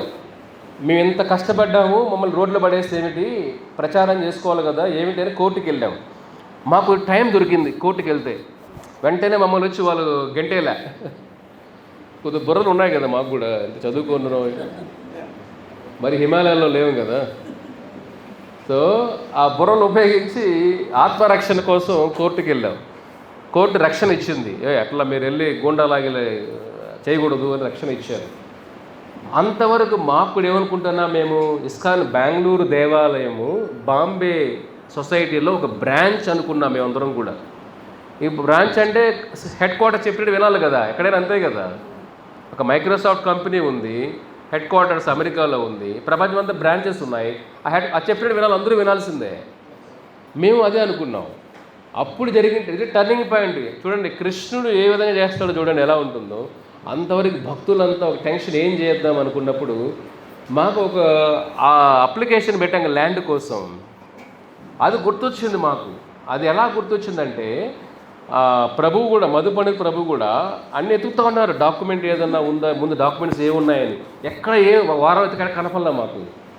ఒక గోడౌన్లో వెళ్ళి 2-3 రోజులు కూర్చుని ఏదో ఒక పేపర్ కనపడింది.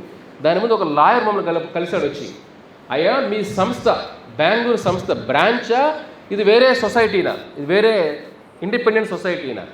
మాకు తెలియదు, మీ బ్రాంచ్ అనుకున్నాం. వెళ్ళి డాక్యుమెంట్లు వెతికితే ఏంటంటే తెలిసింది ఏమిటి, ఇస్కాన్ బెంగళూరు అనేది ఒక బ్రాంచ్ కాదు, ఇది ఇండిపెండెంట్ సెపరేట్ సొసైటీ. ఇది ఎలా అది మిస్ అంటే అది ఫస్ట్ మేమే షాక్. సొసైటీ ఎలా సొసైటీ అయింది? అప్పుడు ఏం జరిగిందంటే, మాకు చూడండి కృష్ణుడు ఎలా కాపాడుతాడు. పెద్ద పెద్ద యుద్ధాలు ఎప్పుడూ కూడా సొంత వాళ్ళతోనే చేయాల్సి వస్తాయి, అంతేనా? కురుక్షేత్రం ఎవరితో జరిగింది? విభీషణుడు, రావణుడు, ప్రహ్లాదుడు, హిరణ్యకశిపుడు. పెద్ద యుద్ధాలు ఎప్పుడూ కూడా మీ సొంత కుటుంబంతోనే జరుగుతాయి. ఇక్కడ భక్తుల మధ్య సమస్యలు చూడండి ఇవి ఎలా జరిగింది. ఇక్కడ ఆ సొసైటీ సెపరేట్ సొసైటీ. ఇది మేము ల్యాండ్ అప్లికేషన్ పెట్టినప్పుడు చూడు భగవంతుడు ఎలా కాపాడాడు మమ్మల్ని. అప్లికేషన్ కర్ణాటక బెంగళూరు ఏమంటే, మీరు బాంబే బ్రాంచ్ కదా, మీకు ల్యాండ్ ఇవ్వమన్నారు వాళ్ళు. అర్థమైందా? మీరు కర్ణాటకలో రిజిస్టర్ అయితే తప్ప మీరు బాంబే నుంచి వచ్చిన బ్రాంచ్లు అయితే కర్ణాటక యాక్ట్ ఉంది, ఆ కర్ణాటక యాక్ట్ ప్రకారం ల్యాండ్లు ఇవ్వబడదు, మీకు ల్యాండ్ ఇవ్వలేమన్నారు.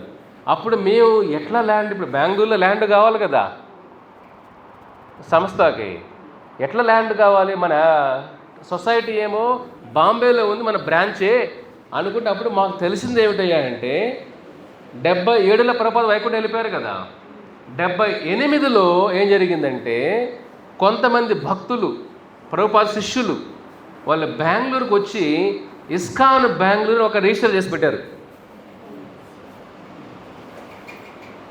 78లో వాళ్ళు ఏం చేశారు, ఇస్కాన్ బెంగళూరు అనే ఒక సొసైటీని రిజిస్టర్ చేశారు వాళ్ళు ఎవరు తెలియకుండా. కానీ ఇస్కాన్ ఏం చెప్పారు బాంబే వాళ్ళు, అట్లా చేయకూడదయ్యా, అందరూ బ్రాంచెసే అని చెప్తే అది రిజిస్టర్ చేసి వదిలేసేది దాన్ని అలాగా ఆ సొసైటీని. మేమేం చేసాం, మేము బాంబేతో ఉన్నప్పుడే కర్ణాటక ఏం చేశారు, మేము ల్యాండ్ మీకు ఇవ్వము, మీరు బాంబే నుంచి ఉన్నారు కాబట్టి కర్ణాటకలో మీకు సొసైటీ లేదు. అప్పుడు మా బాంబే వాళ్ళే మాకు చెప్పారు. చూడండి కృష్ణ ఎలా పనిచేస్తాడు. బాంబేలో మాకేం చెప్పారు, మీరేం టెన్షన్ పడద్దండి, మన సొసైటీ బెంగళూరులో ఉంది, మీరు ఆ పేరు మీద తీసుకోండి, కర్ణాటకలో రిజిస్టర్ అయింది అని చెప్పారు వాళ్ళు. ఆ సొసైటీ అప్లికేషన్లో రాసి ఆ సొసైటీ నెంబర్ ఇస్తారు కదా, రిజిస్ట్రేషన్ నెంబర్, ఆ నెంబర్ అంతా పెట్టి బెంగళూరు బీడీఏకి, బెంగళూరు అథారిటీకి అప్లికేషన్ పెడితే వాళ్ళు ల్యాండ్ శాంక్షన్ ఎవరికి చేశారు, ఇస్కాన్ బెంగళూరు సొసైటీకి చేశారు. తర్వాత ఏం చేసాం, మేము మర్చిపోయాం దాన్ని, ల్యాండ్ అప్లికేషన్ పెట్టాం మర్చిపోయాం కదా, అంత బ్రాంచ్ లాగే పనిచేస్తున్నాం మేము 20 ఏళ్ళు. ఎప్పుడైతే ఆత్మరక్షణలో చూసామో ఈ సెపరేట్ సొసైటీ రా బాబు, ఇది ల్యాండ్ వచ్చింది ఎవరికి, బాంబే బ్రాంచ్కి కాదు, ఇస్కాన్ బెంగళూరులో కర్ణాటకలో పెట్టిన సొసైటీకి వచ్చింది ల్యాండ్ ఇది. సో అప్పుడు ఇంకా మేము కోర్టుకి వెళ్ళాం, బాబు మేము బ్రాంచ్ కాదు, మేము వేరే సొసైటీ, మా వేరే సంస్థ, మమ్మల్ని మీరు బయటకు గెంటేయలేరు నాయన, ఇది ప్రభుపాదుల వారు గురువుగా మీరు తీసుకోండి, అందరూ కలిసి పనిచేద్దాం. మీరు ప్రభుపాద గురువులు కాదు, మీరే గురువులు అవుతారంటే కలిసి పనిచేయలేం. అలాగా బెంగళూరు సిటీ కోర్టుకి వెళ్ళాం. ఫస్ట్ సిటీ కోర్టు ఏం చేశారు, చూసి జడ్జిమెంట్ మాకే ఇచ్చేశారు, ఇది బాంబే వాళ్ళు దీనికి హక్కు లేదు. తర్వాత వాళ్ళు హైకోర్టుకి వెళ్ళారు. హైకోర్టుకి వెళ్తే ఏమేమి చూడండి, కృష్ణ చెప్తాం కదా భక్తులు ఎప్పుడు పరీక్ష పెడతాడు ఆయన. హైకోర్టులో మేము ఓడిపోయాం. ఎందుకు ఓడిపోయాం, సొసైటీ ల్యాండ్ ఇచ్చింది ఎవరికి, బెంగళూరు సొసైటీకి. మేము ఎలా ఆపరేట్ చేస్తాం 20 ఏళ్ళు మాకు తెలియదు కదా. బ్రాంచ్ లాగా ఐటీ రిటర్న్స్, ట్యాక్స్లు ఇవన్నీ కూడా బాంబేకి పంపించే వాళ్ళం మేము. ఈ ట్రస్ట్ కూడా మాకు తెలియదు కదా, సొసైటీ తెలియదు, బ్రాంచ్ లాగే పనిచేసే వాళ్ళం. హైకోర్టు ఏం చూసింది, అదేదో 78లో పుట్టిన సంస్థ, కానీ మీరు ఎన్ని సంవత్సరాలు బాంబే బ్రాంచ్ లాగా పనిచేస్తున్నారు కాబట్టి మీకు ఇది బాంబే బ్రాంచ్ ఇది ఆయన జడ్జిమెంట్ ఇచ్చేసాడు హైకోర్టులో. గుండెలు అంతా ఎలా ఉంటాయి చూడండి. ఇంకా అందరూ కట్లెత్తుకుని వచ్చారు టెంపుల్కి, మమ్మల్ని అందరూ బయట గంటేయడానికి. అందరికి ప్రాపర్టీ కావాలి. ఇప్పుడు అది ఎంత ప్రాపర్టీ, 2-3 వేల కోట్ల ప్రాపర్టీ అది బెంగళూరు టెంపుల్, రాజాజీ నగర్ది. అందరూ వచ్చేసి జడ్జిమెంట్ వచ్చేసారు అందరూ. మేము గేట్లు వేసి భక్తులందరూ బయట కూర్చున్నారు, కట్లెత్తుకొని బయట కూడా భక్తులు కూర్చున్నారు. యుద్ధం అంటే ఏంటి, ఊరికి ప్రవచనాలు చెప్పడం కాదు. ఏమన్నా కట్టెత్తుకొని వస్తుంటే మనం కట్టి తీసుకోవాలి కదా, ఇది కలియుగం, ఇది లేదు నాయన అట్లా చేయొద్దు నాయన అంటే మనం ఉన్నాం తర్వాత. అర్థమైనా? సో హైకోర్టులో వాళ్ళు గెలిచిన తర్వాత ఏం చేస్తాం, వెంటనే అప్పుడు అరుణ్ జైట్లీ ఉన్నాడు, అరుణ్ జైట్లీ ఫైనాన్స్ మినిస్టర్. అరుణ్ జైట్లీ ఏం చేశాడండి, అరుణ్ జైట్లీ దగ్గరికి వెళ్ళాం మేము. వెంటనే హైకోర్టు ఇది పరిస్థితి అండి, ఇది ఎక్స్ప్లెయిన్ చేస్తాం. అరుణ్ జైట్లీ చాలా మంచి గుడ్ లాయర్ ఆయన కూడా. అరుణ్ జైట్లీ వెంటనే సుప్రీంకోర్టులో పిల్లు వేసి సుప్రీంకోర్టులో వెంటనే స్టే తెప్పించాడు ఆయన. అరుణ్ జైట్లీ ఎక్కడున్నా మంచి సేవ చేశాడు కృష్ణుడికి మాత్రం. ఆయన ద్వారా స్టే వచ్చింది. అలాగా సుప్రీంకోర్టు ఏం చెప్పిందంటే, ఇద్దరు టెంపుల్సేనాయన, ఇద్దరు వైపు కృష్ణుడు ఉన్నాడు, మేము ఎవరు జడ్జిమెంట్ ఇవ్వాలి, కాబట్టి మీరే చర్చించుకోండి, ఒక రిటైర్డ్ జడ్జిని పెడతాం, కమిటీ వేస్తాము, మీరు దగ్గరుండి సాల్వ్ చేసుకోండి అన్నారు. మేము ఇప్పుడు ఒక ప్రపోజల్ పెట్టాం ఇస్కాన్ బాంబేకి, మా బెంగళూరు ప్రాపర్టీస్, బయట ఎక్కడెక్కడ మా ప్రాపర్టీస్ ఉన్నాయో అన్నీ మీకే అప్పగిచ్చేస్తాం. ప్రభుపాదుల వారు చెప్పింది ఏమిటి? ఆ జూలై 9 లెటర్ రాశారు కదా, నేనే గురువు అన్నారు కదా, అది ఒక్కటే ఫాలో అవ్వండి. మేము మీ గుళ్ళల్లో పాత్రలు కూడా అడుగుతాం, కావాలంటే ఈ టెంపుల్ మీకే అప్పగిచ్చేస్తాం, మీరే దీన్ని మేనేజ్ చేయండి, మీరే ప్రెసిడెంట్లు అవ్వండి, అన్నీ మీరే చేయండి అని ఒక ప్రపోజల్ మేమే ఇచ్చాం, వాళ్ళకి ఆఫర్ ఇచ్చాం. అలాగా కానీ వాళ్ళు ఎవరు దానికి ఆఫర్ ఒప్పుకోవాలి. ఎందుకంటే వాళ్ళు గురువులు అయిపోయిన వాళ్ళని మీరు గురువు కాదైనా శిష్యులు ఒప్పుకుంటారా? ఇన్నర్లో మోసం చేసాం అనుకుంటారు కదా. కాబట్టి ఇది ఏట్లా చూడు ఎలా అయిపోయిందో. అలాగా 2000 మొదలైన సమస్య సుప్రీంకోర్టు జడ్జిలు వచ్చి, రిటైర్డ్ జడ్జిలు వచ్చినా కానీ వాళ్ళకు కూడా అన్నీ చెప్పాము, మేము రెడీగా అన్నీ ఇచ్చేస్తామండి, మాకు ఏది వద్దు, బెంగళూరులో మేము వైస్ ప్రెసిడెంట్గా ఏది ఉండవు, వాళ్ళే తీసుకోవచ్చు, ప్రభుపాదుల వారు గురువుగా చూడండి. చూడండి ఏమైంది, వాళ్ళు దేనికి ఒప్పుకోలే. మేము ఫైట్ జడ్జిమెంట్ వెళ్ళాల్సిందే అని వెళ్ళలేరు. మేము అప్పుడు కూడా ఎందుకు ఇవన్నీ భక్తుల మధ్య ఇవన్నీ ఉండకూడదు. లాస్ట్కి ఏమైంది చూడండి, సుప్రీంకోర్టుకి వెళ్ళింది. ప్రభుపాదుల వారు పూర్తి పేరు ఏమిటంటే అభయ చరణారవింద భక్తి వేదాంత స్వామి ప్రభుపాద. ప్రభుపాద పూర్తి పేరు అభయ చరణారవింద. ఆ జడ్జి పేరు ఏమిటి తెలుసా? అభయ్ జడ్జి పేరు అభయ్, ప్రభుపాదుల వారు పేరు కూడా అభయ్. మేము అనుకున్నాం ఇంక భయం లేదు మనకి, ఇంకా మనం ఏది వద్దో వాళ్ళు బలవంతంగా, కృష్ణుడు ఎంతో ప్రయత్నం చేశాడు, యుద్ధం వద్దునైనా సంధి చేసుకోండి ఆయన. దుర్యోధనుడు ఏమన్నాడు? సూది అంతేనా ఏమన్నాడు దుర్యోధనుడు?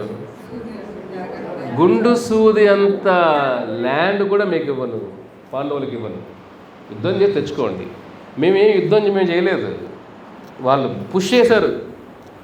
సుప్రీంకోర్టు లాస్ట్కి ఏమైందంటే, సుప్రీంకోర్టులో 2011 నుంచి 14 సంవత్సరాలు సుప్రీంకోర్టులో సివిల్ కేసులు ఎక్కువ రోజులు పెట్టరు ఇలాంటి కేసులు.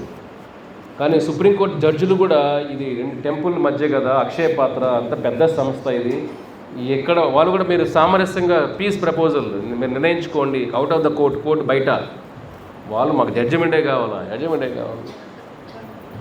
లాస్ట్కి మేము బలవంతంగా సరే కృష్ణుడు ఏది అదే. లాస్ట్కి ఏమైంది చూడండి, జడ్జిలు వాదించారు, లాయర్లు వాదించారు, అన్నీ అయిపోయింది. లాస్ట్ సంవత్సరం జూలైలో ఫుల్ వాదన జరిగాయి. నేను హిందూపూర్ రాకముందు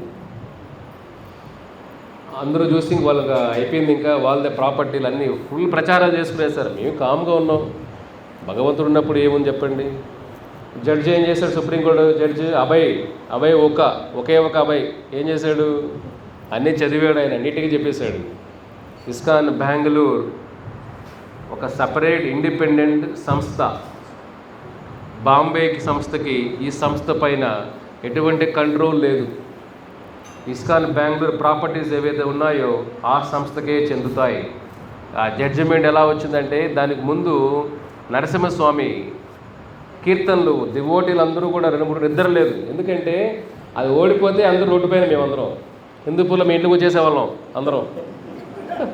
మడకసర చంద్రశేఖర రెడ్డి గారి ఇంటికి అందరి ఇళ్ళకి వెళ్ళేవాళ్ళం. 200 మంది బ్రహ్మచారులు కదా, ఒక్కొక్క దత్త తీసుకోవాలి మమ్మల్ని అందరూ. మీరు ఇలాగ మీ పిల్లలు అమెరికాలో ఎక్కడైనా ఉంటారు, పిల్లలు లేరు మీకు, మేము పిల్లలు నొక్కలేవాళ్ళు. మీరు ఎలా ఉన్న పరిస్థితి చూడండి. అలా ఉన్న సమస్య. అందరూ కీర్తనలు జపం 3 రోజులు నిద్రలేదు ఎవరికి కూడా, కృష్ణుడిని ప్రే చేస్తూ ప్రార్థనలు చేస్తూ. నరసింహస్వామి ఇంకా జడ్జిమెంట్ 10:30కి సుప్రీంకోర్టులో, 9:30కి నరసింహస్వామి కీర్తనలు బాగా చేస్తూ ఉంటే నరసింహస్వామి పువ్వులు అట్లా పడింది పైన స్వామి నుంచి కింద. ఇంకా అప్పటికే భక్తులకి ఇంకా నరసింహస్వామే మనల్ని ఇక్కడి నుంచి గంటెక్కిచ్చేస్తాడు. అర్థమైనా? చాలామంది భక్తులు టెన్షన్ వచ్చేసి, కొంతమంది యాంగ్జైటీ తట్టుకోలేక 20 సంవత్సరాలు ఎదురు చూస్తున్నామే, ఎంత పైన లోపల భారం, కానీ ప్రచారం ఆపలేదు. మీ హిందూపూర్కి వచ్చాం కదా, అన్ని సమస్యలు ఉన్నా కూడా ఎప్పుడు మీ సమస్యలు చెప్పామా? మీకు సమస్యలు ఎప్పుడూ చెప్పలా, మీకు ఎవరికి చెప్పాం మీ సమస్యలు. భక్తి అంటేనే సమస్యలు తట్టుకొని ప్రచారం వెళ్ళాలి. సో ఎప్పుడైతే 9:30కి నరసింహస్వామి అలాగా మాకు ఆయన ఆశీర్వదించారో, అప్పుడే ఇంకొక భక్తురాలు ఆవిడ కూడా ప్రార్థన చేస్తూ ఉంటే, ఆవిడ కూడా వాళ్ళ ఇంట్లో ఏదో పూలమాల అలా పడిందంట. ఆవిడ చాలామంది భక్తులు చెప్తున్న స్టోరీస్ అంతా కూడా తర్వాత ఇంకా 10:30కి జడ్జి ఒకే లైన్ చెప్పాడంతే, చాప్టర్ క్లోజ్ చేసాడు. ఇంకా హైకోర్టు జడ్జిమెంట్ పక్కన పెట్టేస్తున్నా నేను, చూడండి పక్కన పెట్టేస్తున్నాను, ఈ సంస్థ ఇండిపెండెంట్ సంస్థ ఇది. కాబట్టి ఇస్కాన్ బెంగళూరు ఎవరికి సంబంధం లేదు, బాంబేకి సంబంధం లేదు, కాబట్టి వాళ్ళు ఫ్రీగా ఏం కూడా ప్రచారం చేసుకొని జడ్జిమెంట్ ఇచ్చేశారు. ఇది ఎందుకంటే ప్రాపర్టీ కాదు, ప్రభుపాదుల వారు మేము అన్నీ ఇచ్చేస్తామని చెప్పాం కదా, మాకు ప్రభుపాదుల వారు ఆచారులు చెప్పింది చేయండి చాలు అన్నాం. సరే ఇప్పుడు గెలిచాం కదా, ఈరోజు కూడా ఆఫర్ ఇచ్చాం వాళ్ళకి, బాంబే వాళ్ళకి. ఈరోజు కూడా అదే ఆఫర్. సరే ఈ రోజైనా పర్లేదు, గెలిచామని మాకేం గర్వం లేదయ్యా, ప్రభుపాదుల వారు గెలిచారు, మేం గెలవలేదు, ఇది ఆయన సంస్థ కదా. లేదంటే ప్రభుపాదుల వారు ఒక ఫస్ట్ ఇస్కాను పుట్టించింది ఆయన అమెరికాలో, కృష్ణుడు తత్వం బోధించడానికి. రెండో ఇస్కాన్ ఇండియాలో పుట్టించింది కూడా ఆయనే 78లో వేరే భక్తుల ద్వారా. అంతేనా? మేము బెంగళూరు రాకముందు ఇస్కాన్ బెంగళూరు పుట్టేసింది అక్కడ సొసైటీ, అంతే కదా. వాళ్ళు తప్పు అనుకున్నారు, అదే ఏమైంది శ్రీరామ రక్షణలాగా ప్రభుపాదుల వారు గురువుగా ఇంకొక ఇస్కాన్ ఉంది చూడండి, ఎక్కడ ఉంటుంది కదా, 2 ఇస్కాన్లు ఉన్నాయి ఇప్పుడు. ఒక ఇస్కాన్లో ఏమో అందరూ గురువులే, ఒక ఇస్కాన్ అది కూడా ప్రభుపాద ఇస్కానే. అక్కడేమిటి ప్రభుపాదుల వారే గురువులు, ఆచార్యులు ఒక్కరే. అందుకే మన టెంపుల్లో కూడా ప్రభుపాద విగ్రహాలు ఉంటాయి, ప్రతి టెంపుల్లో చూడొచ్చు మీరు. కాబట్టి ప్రభుపాదుల వారే ఆ సంస్థని 78లో ఎప్పుడు జరిగింది అది మీకు చూడండి, కోయిన్సిడెంట్ జరిగింది చూడండి, ఎంత బాగా జరిగింది.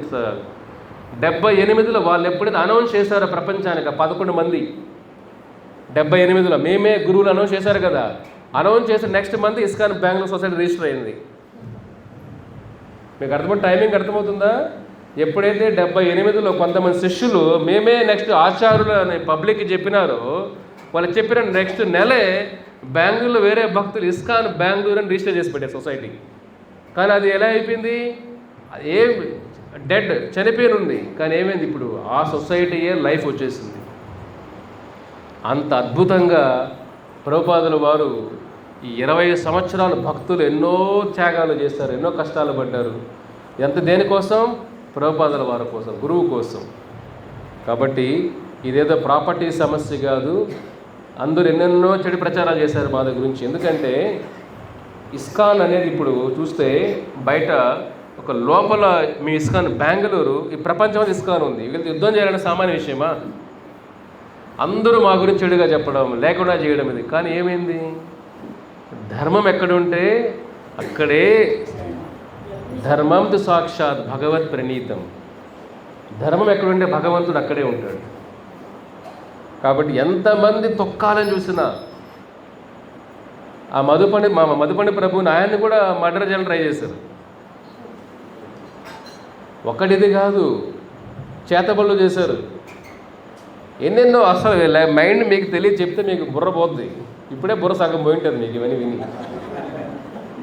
అవన్నీ చెబితే బుర్ర ఉండేది కూడా పోయి, ఇంకా రేపు క్లాసులు కూడా రారు మీరు, ఇదేంటి ఇదనేసి. కానీ భగవద్గీత అంటే యుద్ధం తెలుసుకోవాలి కదా, ఓన్లీ శ్లోకాలే కాదు, దాని వెనకాల అర్జునుడు పడిన తపన, అర్జునుడు పడిన బాధలు, అర్జునుడు పడిన సంఘర్షణ కూడా ముఖ్యం కదా.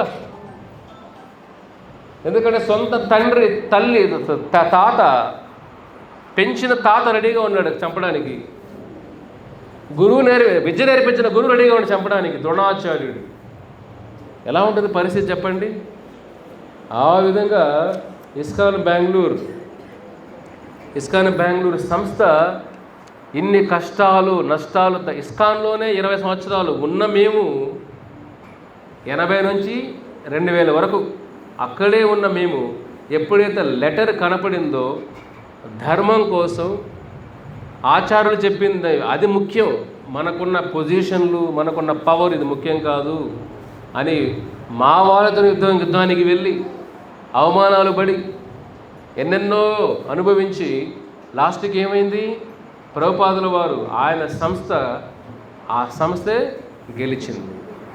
కాబట్టి ఇప్పుడు గెలిచిందంటే ఏమిటి, ఫ్రీగా ప్రభుపాదుల వారు గురువులుగా మీరు స్వీకరించవచ్చు. మీరు ఇస్కాన్కి వెళ్ళి ప్రభుపాద మా గురువు అని చెప్పండి, మీకు చరణామృతం కూడా బెటరు. అర్థమైనా? మిమ్మల్ని శత్రువులాగా చూస్తారు ఫస్ట్. చూడండి, ఆయన సంస్థలోనే ఆయన పేరు చెప్తే అలా ఉంది పరిస్థితి. కానీ బెంగళూరు సంస్థలో మా టెంపుల్స్లో అంతా ఫ్రీగా. మేము అందుకే ఇస్కాన్ ప్రపంచం అంతా ఇన్వైట్ చేస్తాం, అందరూ రండి. గురువులు అంతా ప్రభుపాదుల వారు ఎవరిని అపాయింట్ చేయలేదు. మీకు అంత ప్రభుపాదుల వారు దొరికినప్పుడు వేరే గురువులు మీకు ఎందుకు? గురువు అనేది ఒక ముందు పూర్వ గురువులు చెప్పాలి. అంతే, మనం గురువులు అవ్వకూడదు. మన ఇంజనీర్లు కాలేం, డాక్టర్లు కాలేం, లాయర్లు కాలేం. బోర్డు ఉంది కదా, లాయర్ అసోసియేషన్ ఉంది కదా, మెడికల్ అసోసియేషన్ ఉన్నాయి కదా. ఇట్లా మనం ఏదైనా ఒక డిగ్రీ చదివిన మాత్రాన ప్రాక్టీస్ చేయాలంటే ఇవన్నీ అప్రూవ్ సర్టిఫికేషన్ లైసెన్స్ ఉండాలి. కాబట్టి మనం కూడా ఒక గురువులాగా మనం ఆ స్థానంలో కూర్చోవాలంటే ముందు గురువు చెప్పాలి. ఈ యుద్ధం అంతా ప్రభుపాదుల వారు గురువు స్థానం కోసం, ఇది ఆయన చెప్పే నియమాల కోసం. కాబట్టి ఆయనే గెలిచారు. కాబట్టి అందుకే అక్షయ పాత్ర పుట్టిందే ఆయన కృప వల్ల. లేదంటే అక్షయ పాత్ర ఇప్పుడు ప్రపంచంలోనే ఇంత లక్షల మందికి ప్రతిరోజు చెప్పాం కదా, 600 కోట్లు 700 కోట్లు ఖర్చు పెడతాం సంవత్సరానికి ఒక అక్షయ పాత్ర భోజనాల కోసమే. 20 సంవత్సరాలు మా పరిస్థితి ఏమిటి? మాకే అన్నం పెట్టేవాళ్ళు లేరు. అంతేనా? 20 సంవత్సరాల ముందు మా పరిస్థితి ఎలా ఉంది? మమ్మల్ని గంటేలని ట్రై చేశారు, కానీ ఏమైంది? ఇప్పుడు 20 సంవత్సరాల ప్రయాణంలో ఇన్ని లక్షల మందికి భోజనం పెట్టే అదృష్టం కృష్ణుడు మనకిచ్చాడు. కాబట్టి ధర్మం నిలబడితే భగవంతుడు అన్ని పనులు మనకి చేపిస్తాడు. ఇప్పుడు హిందూపురంలో మీరు చూసారు కదా, మేము వచ్చి ఎన్ని సంవత్సరాలు చూస్తున్నాం ఇక్కడికి. మేము ఒక 7 8 నెలలు 9 నెలలు అయింటుంది అంతే. ఈ 9 నెలల్లోనే 9 నెలలు భగవంతుడు ఎలా ఏర్పాటు చేస్తాడు అన్నీ కూడా. మీరు అందరూ రావడము, ఇవన్నీ కూడా చంద్రశేఖర్ రెడ్డి గారు వాళ్ళు ఎస్ఎస్ గారు కలవడం, ల్యాండ్ రావడం, ఇవన్నీ కూడా ఇవన్నీ ఎవరు ఏర్పాట్లు? ఇవన్నీ భగవంతుడు ఆచార్యుల కృప. ఇవన్నీ కూడా మన కృప కాదు. కాబట్టి మన చేతిలో తీసుకోకూడదు. ఏదో ఒక గౌరవం మనకు దక్కినా కానీ ఈ గౌరవం మనది కాదనుకోవాలి. ఆ గౌరవాన్ని ఎప్పుడైతే మనం ఆస్వాదిస్తామో మన భక్తిలోని దూరం అయిపోతాం. కాబట్టి మీరందరూ కూడా ఇది హిస్టరీ. ఇలా విజయోత్సవం ఎందుకంటే ప్రభుపాదుల 20 సంవత్సరాలు ఆయన కోసం పోరాడడం. ఇప్పుడు ఆ సంస్థలో అందరికీ విడుదలైపోయారు. ఎవరైనా ప్రభుపాదుల వారిని గురువుగా స్వీకరించవచ్చు. కాబట్టి ఇది ఆయనకు అంకితం, సమాజానికి అంకితం ఇది. కాబట్టి సత్యాన్ని నమ్ముకున్న వాళ్ళు ఎప్పుడు కూడా సత్యం పరం ధీమహి, భగవంతుడు ఎప్పుడు కూడా వాళ్ళని వెంట ఉండి కాపాడుతాడు. కాబట్టి మన వాళ్ళు కూడా వైష్ణవులే, కానీ మేము ఎవరికి చెడుగా చెప్పం. చెడుగా చెప్పిన వాడే వాళ్ళ పుణ్యం తగ్గిపోతుంది. ఎవరైనా మన చెడుగా మాట్లాడితే మన పుణ్యం కరిగిపోతుంది. అందుకే మన మాట వాచ వేగం, ఉదరప్రస్థ వేగం, జిహ్వ వేగం. మన నాలుక కంట్రోల్గా ఉండాలి. ఉదరం పొట్ట కూడా కంట్రోల్గా తినాలి. ఉదరప్రస్థ వేగం. ఈ వేగాలన్నీ కంట్రోల్గా ఉంటే మన బుద్ధి కూడా కంట్రోల్గా ఉంటుంది. నాలుక కంట్రోల్ లేకపోతే పొట్ట కంట్రోల్లో ఉండదు. ఏది కనపడితే అది వేసేస్తాం. అర్థమైనా? ఇది కంట్రోల్గా ఉంటే ఇది కంట్రోల్ అవుతుంది. బుద్ధి కంట్రోల్ అని స్ట్రైట్ లైన్ ఇవన్నీ కూడా అన్నీ కంట్రోల్గా ఉంటాయి. కాబట్టి జిహ్వ కంట్రోల్గా ఉండాలి. మనం చెడుగా సత్యం చెప్పండి, తప్పులేదు. ఒకవేళ మీరు తప్పు చేసామనుకోండి, ఎవరైనా తప్పుగా చెప్పండి, తప్పులేదు. తప్పు లేని దాన్ని తప్పుగా ప్రచారం చేయకూడదు, అదే నింద.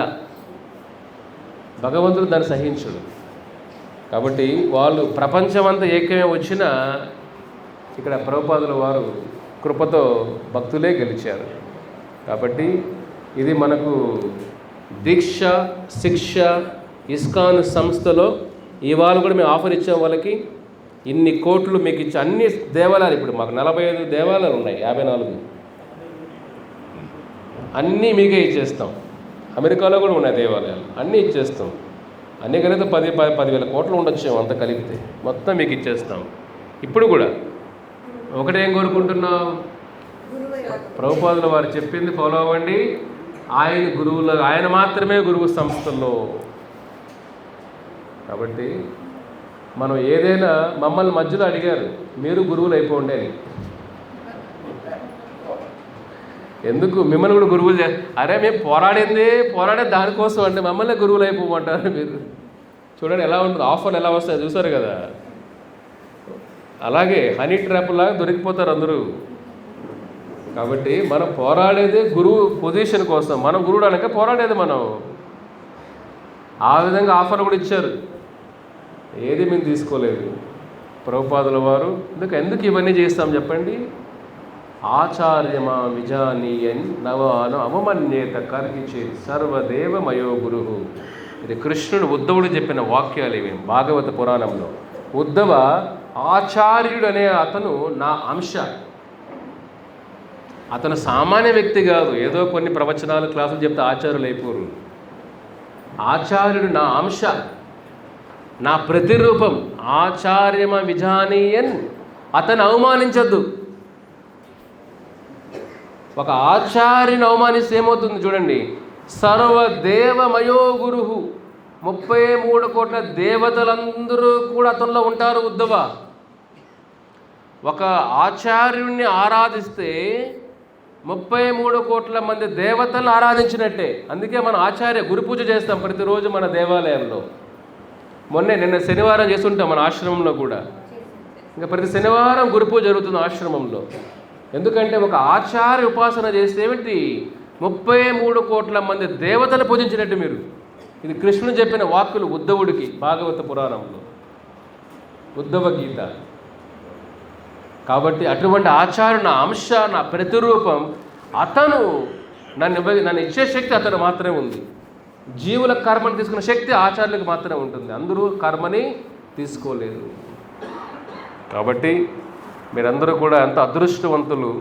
మీరు ఎక్కడ విన్న లాస్ట్కి ప్రభుపాదుల వారి చెంతన చేరారు మీరు. లేదంటే నేను అక్కడ ఉంటే మీకేం చెప్పేవాడిని, రెడీ దీక్ష నేనే నెక్స్ట్. అంతేనా? రండి దీక్ష ఇచ్చేస్తే మీరు వైకుంఠం తీసుకుని చలో వైకుంఠం గురుదక్షిణ వేసేయండి హుండీలో. బ్యాగులు తీసుకొస్తాం బెంగళూరు నుంచి, బ్యాగులు వేసేయండి గురుదక్షిణ. ఏమేంటుంది మీ జీవితాలన్నీ? చంద్రం అందరూ యమలోకంలో కలుసుకునే వాళ్ళు అందరం మనం. యాంతి దేవవ్రతా దేవన్ పితృని యాంతి పితృవరహ భూతాని యాంతి భూతేజ్య యాంతి మధ్యాహ్నం అపిమాం. అర్జున, నువ్వు ఎవరిని పూజిస్తావు ఆ లోకాన్ని వెళ్తావు. చెప్పండి. కాబట్టి ఏ జీవుడిని మనం జీవుడి దగ్గర గౌరవం తీసుకోకూడదు, జీవుల దగ్గర గౌరవం తీసుకోకూడదు. రెండోది ఏమిటి, జీవుల దగ్గర వాళ్ళ ధనం తీసుకోకూడదు. అర్థమైనా? ప్రతి జీవుల దగ్గర కూడా మనం ఆహారం కూడా తీసుకోకూడదు, భక్తులైతే తప్ప. అంత నిష్టగా ఉండాలి మనం ఒక స్థానంలో ఉన్నప్పుడు. అంతే తప్ప మీరు గురువులు అయిపోండి, అందరూ నా శిష్యులే, ఇంకా మిమ్మల్ని అందరూ వైకుంఠం తీసుకెళ్ళిపోతానంటే నాకే గ్యారంటీ అది, మీకేం గ్యారంటీ ఇస్తాను నేను? అర్థమైందా? నాకే గ్యారంటీ లేదు వెళ్తానో లేదో, ఆయన పైన ఆధారపడింది అంతా. మీకేం గ్యారంటీ ఇస్తాను నేను? ఇప్పుడు ఎగ్జామ్ పాస్ అవుతాడు వారే గ్యారంటీ లేదు. వాడు అందరినీ పాస్ చేస్తాను, రన్ చేయరు, నాతో పాటు వచ్చేయండి రా బాబు అంటాడు. ఎలా ఉంటుంది పరిస్థితి? ఒక గుడ్డివాడు అందరూ వచ్చేయండి రోడ్డు దాటిచ్చేస్తాను అంటాడు. చెప్పండి. గుడ్డివాడు ఏమంటున్నాడు, అందరూ నాకు కట్టు పట్టుకోండి, అందరూ తీసుకెళ్ళిపోతాను. ఎక్కడికి? చెప్పండి. ఇది ఎలా ఉంది విషయం దీంట్లో? కాబట్టి ఒక అజ్ఞానంలో వాడు వేరే వాడిని జ్ఞానం వైపు నడిపించలేడు. కామ క్రోధాల హృదయాలతో బయటపడేవాడు, ఇంకా జబ్బు ఉన్నవాడు వేరే వాళ్ళ జబ్బులోంచి బయటపడేయలేడు.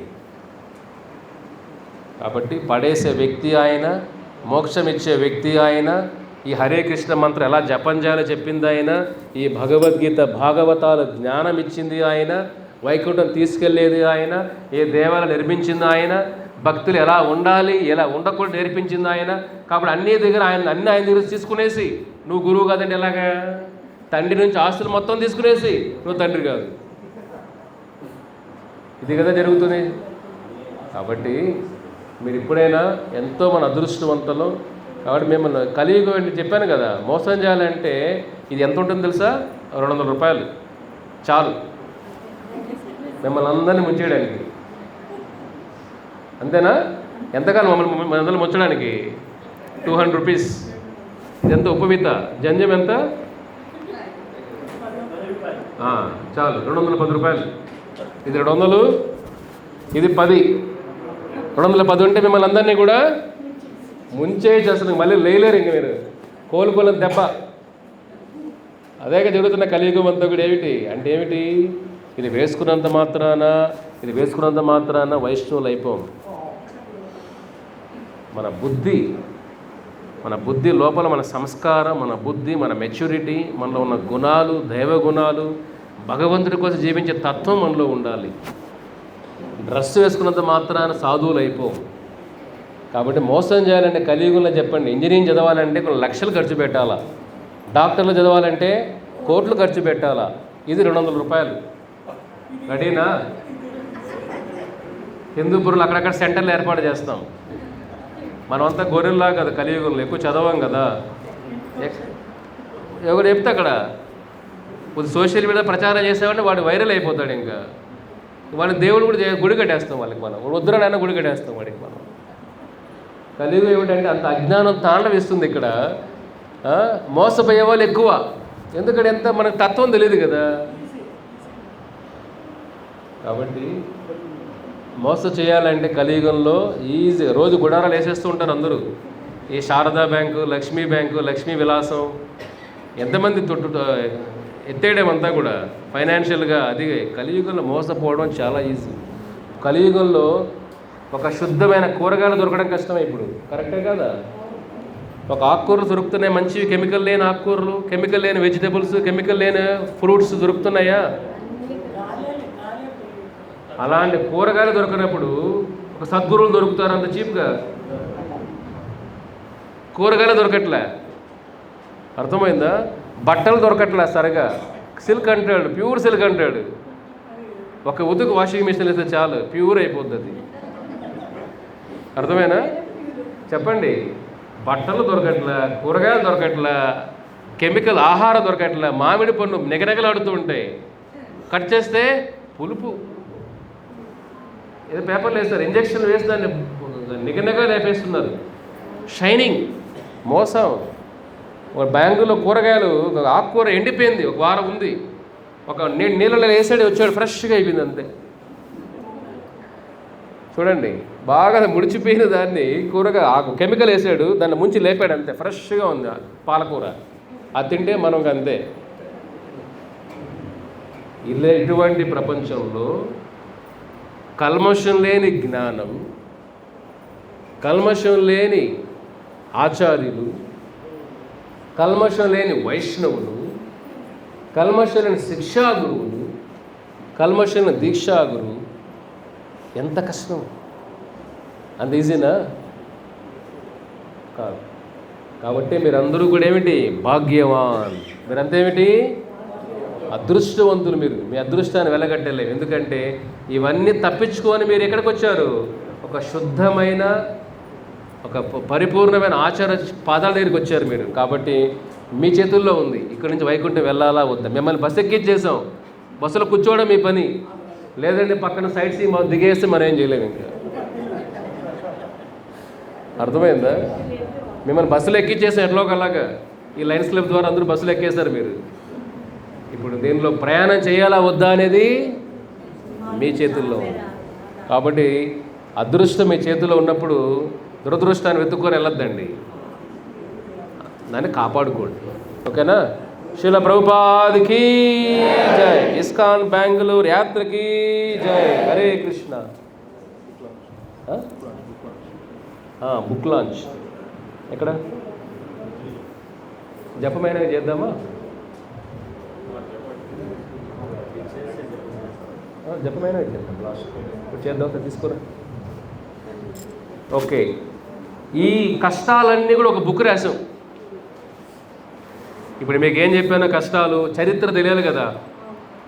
ఇవంతా కూడా చెప్తే మర్చిపోతాం కదా. మందబుద్ధి మందమాకి. రేపు ఆదివారం గుర్తుండవు ప్రభు ఏం చెప్పారంటారు. ఇప్పుడే 77 ఏమిటి, 78 ఏమిటి, 80 అన్నారు, 99 అన్నారు. ఈ సంవత్సరాలు ఏమిటి? మన పెళ్ళైన రోజు సరే గుర్తుండవు. ఇవన్నీ ఎక్కడ గుర్తుంటాయి?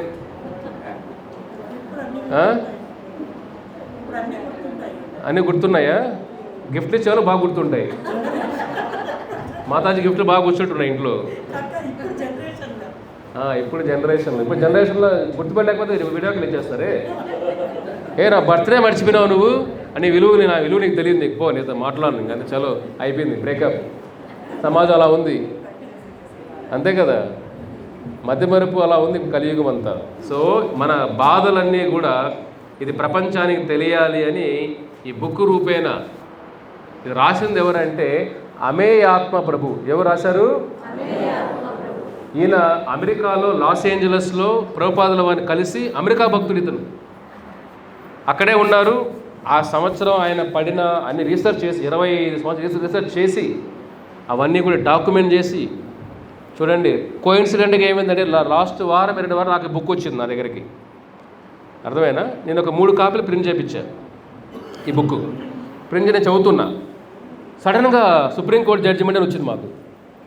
మాకు తెలియదు, ఇది బుక్ రెడీగా ఉంది, ఊరికే చదువుతున్నా బుక్. దీన్ని ఎలా చేయాలి, దీన్ని ప్రింట్ చేసి మనం చేద్దాం అనుకుంటే సడన్గా వచ్చింది. సోమవారం బుధవారం తెలిసింది శుక్రవారమే జడ్జిమెంట్ అని.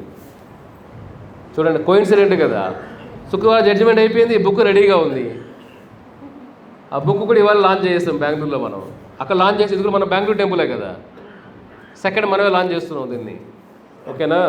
ఇది అద్భుతమైన బుక్. ఇది ఇంగ్లీష్లో ఉంది, మీకోసం తెలుగులో రాస్తున్నా. నేనే రాద్దాం అనుకున్నా తెలుగులో మీకోసం, కాబట్టి తెలుగు వాళ్ళకి అంకితం ఇది. ఓకేనా? హరే కృష్ణ. ఎస్, శిల ప్రభుపాదికి జై. చూడండి, ఇది ఇంగ్లీష్లో దీని పేరు ఏమిటంటే Srila Prabhupada's system for initiation, the definitive analysis. అంటే సిస్టమ్ ఫర్ ఇనిషియేషన్ అంటే దీక్ష గురించి తర్వాత చెప్తాను మీకు. ఒక దీక్ష విధానం ఏమిటి, దీక్ష ఎందుకు తీసుకోవాలి, దీక్ష ఎవరు ఇవ్వగలుగుతారు, దీక్ష ప్రాముఖ్యత ఏమిటి, భక్తి మార్గంలో దీక్ష లేకపోతే జీవితం ఏమవుతుంది, ప్రభుపాదుల వారు ఏం చెప్పారు, ఆ హిస్టరీ మొత్తం దీంట్లో ఉంది. ఇది ప్రతి ఒక్క భక్తుడు చదవాల్సిన బుక్ ఇది. కాబట్టి ఈరోజు ఈ విజయోత్సవంలో ఈ బుక్ను మీ అందరికి కూడా ఆనందంతో మీకు తెలియజేస్తున్నాం. ఈ తెలుగులో తొందరగా రెడీ అవ్వాలని ట్రై చేస్తున్నాం. కాబట్టి మీకు తెలుగులో తొందరగా వస్తుంది, చదవండి. భగవద్గీత ఎంత ముఖ్యమో భగవంతుడి కన్నా ఆచార్యులు ముఖ్యం. భగవంతుని ఇచ్చేది ఎవరు? ఆచార్యులే. భగవంతు తీసుకెళ్ళేది ఎవరు? ఆయన దగ్గరికి ఆచార్యులే. కాబట్టి ఆయన చెప్పిన ఉపదేశాలు మనకు భగవద్గీత కన్నా ఎక్కువే. కాబట్టి ఇది మీరు అర్థం చేసుకోవాలి. ఈ బుక్ ఇవాళ లాంచ్ చేసాం. ఇది మనకు ఆన్లైన్లో కూడా దొరుకుతుంది. ఈ బుక్ అంతా కూడా ఇది ఇంగ్లీష్లో రెడీగా ఉంది బుక్ అంతా. ఇది తెలుగులో తొందరగా తీసుకొని వస్తాం. ఓకేనా?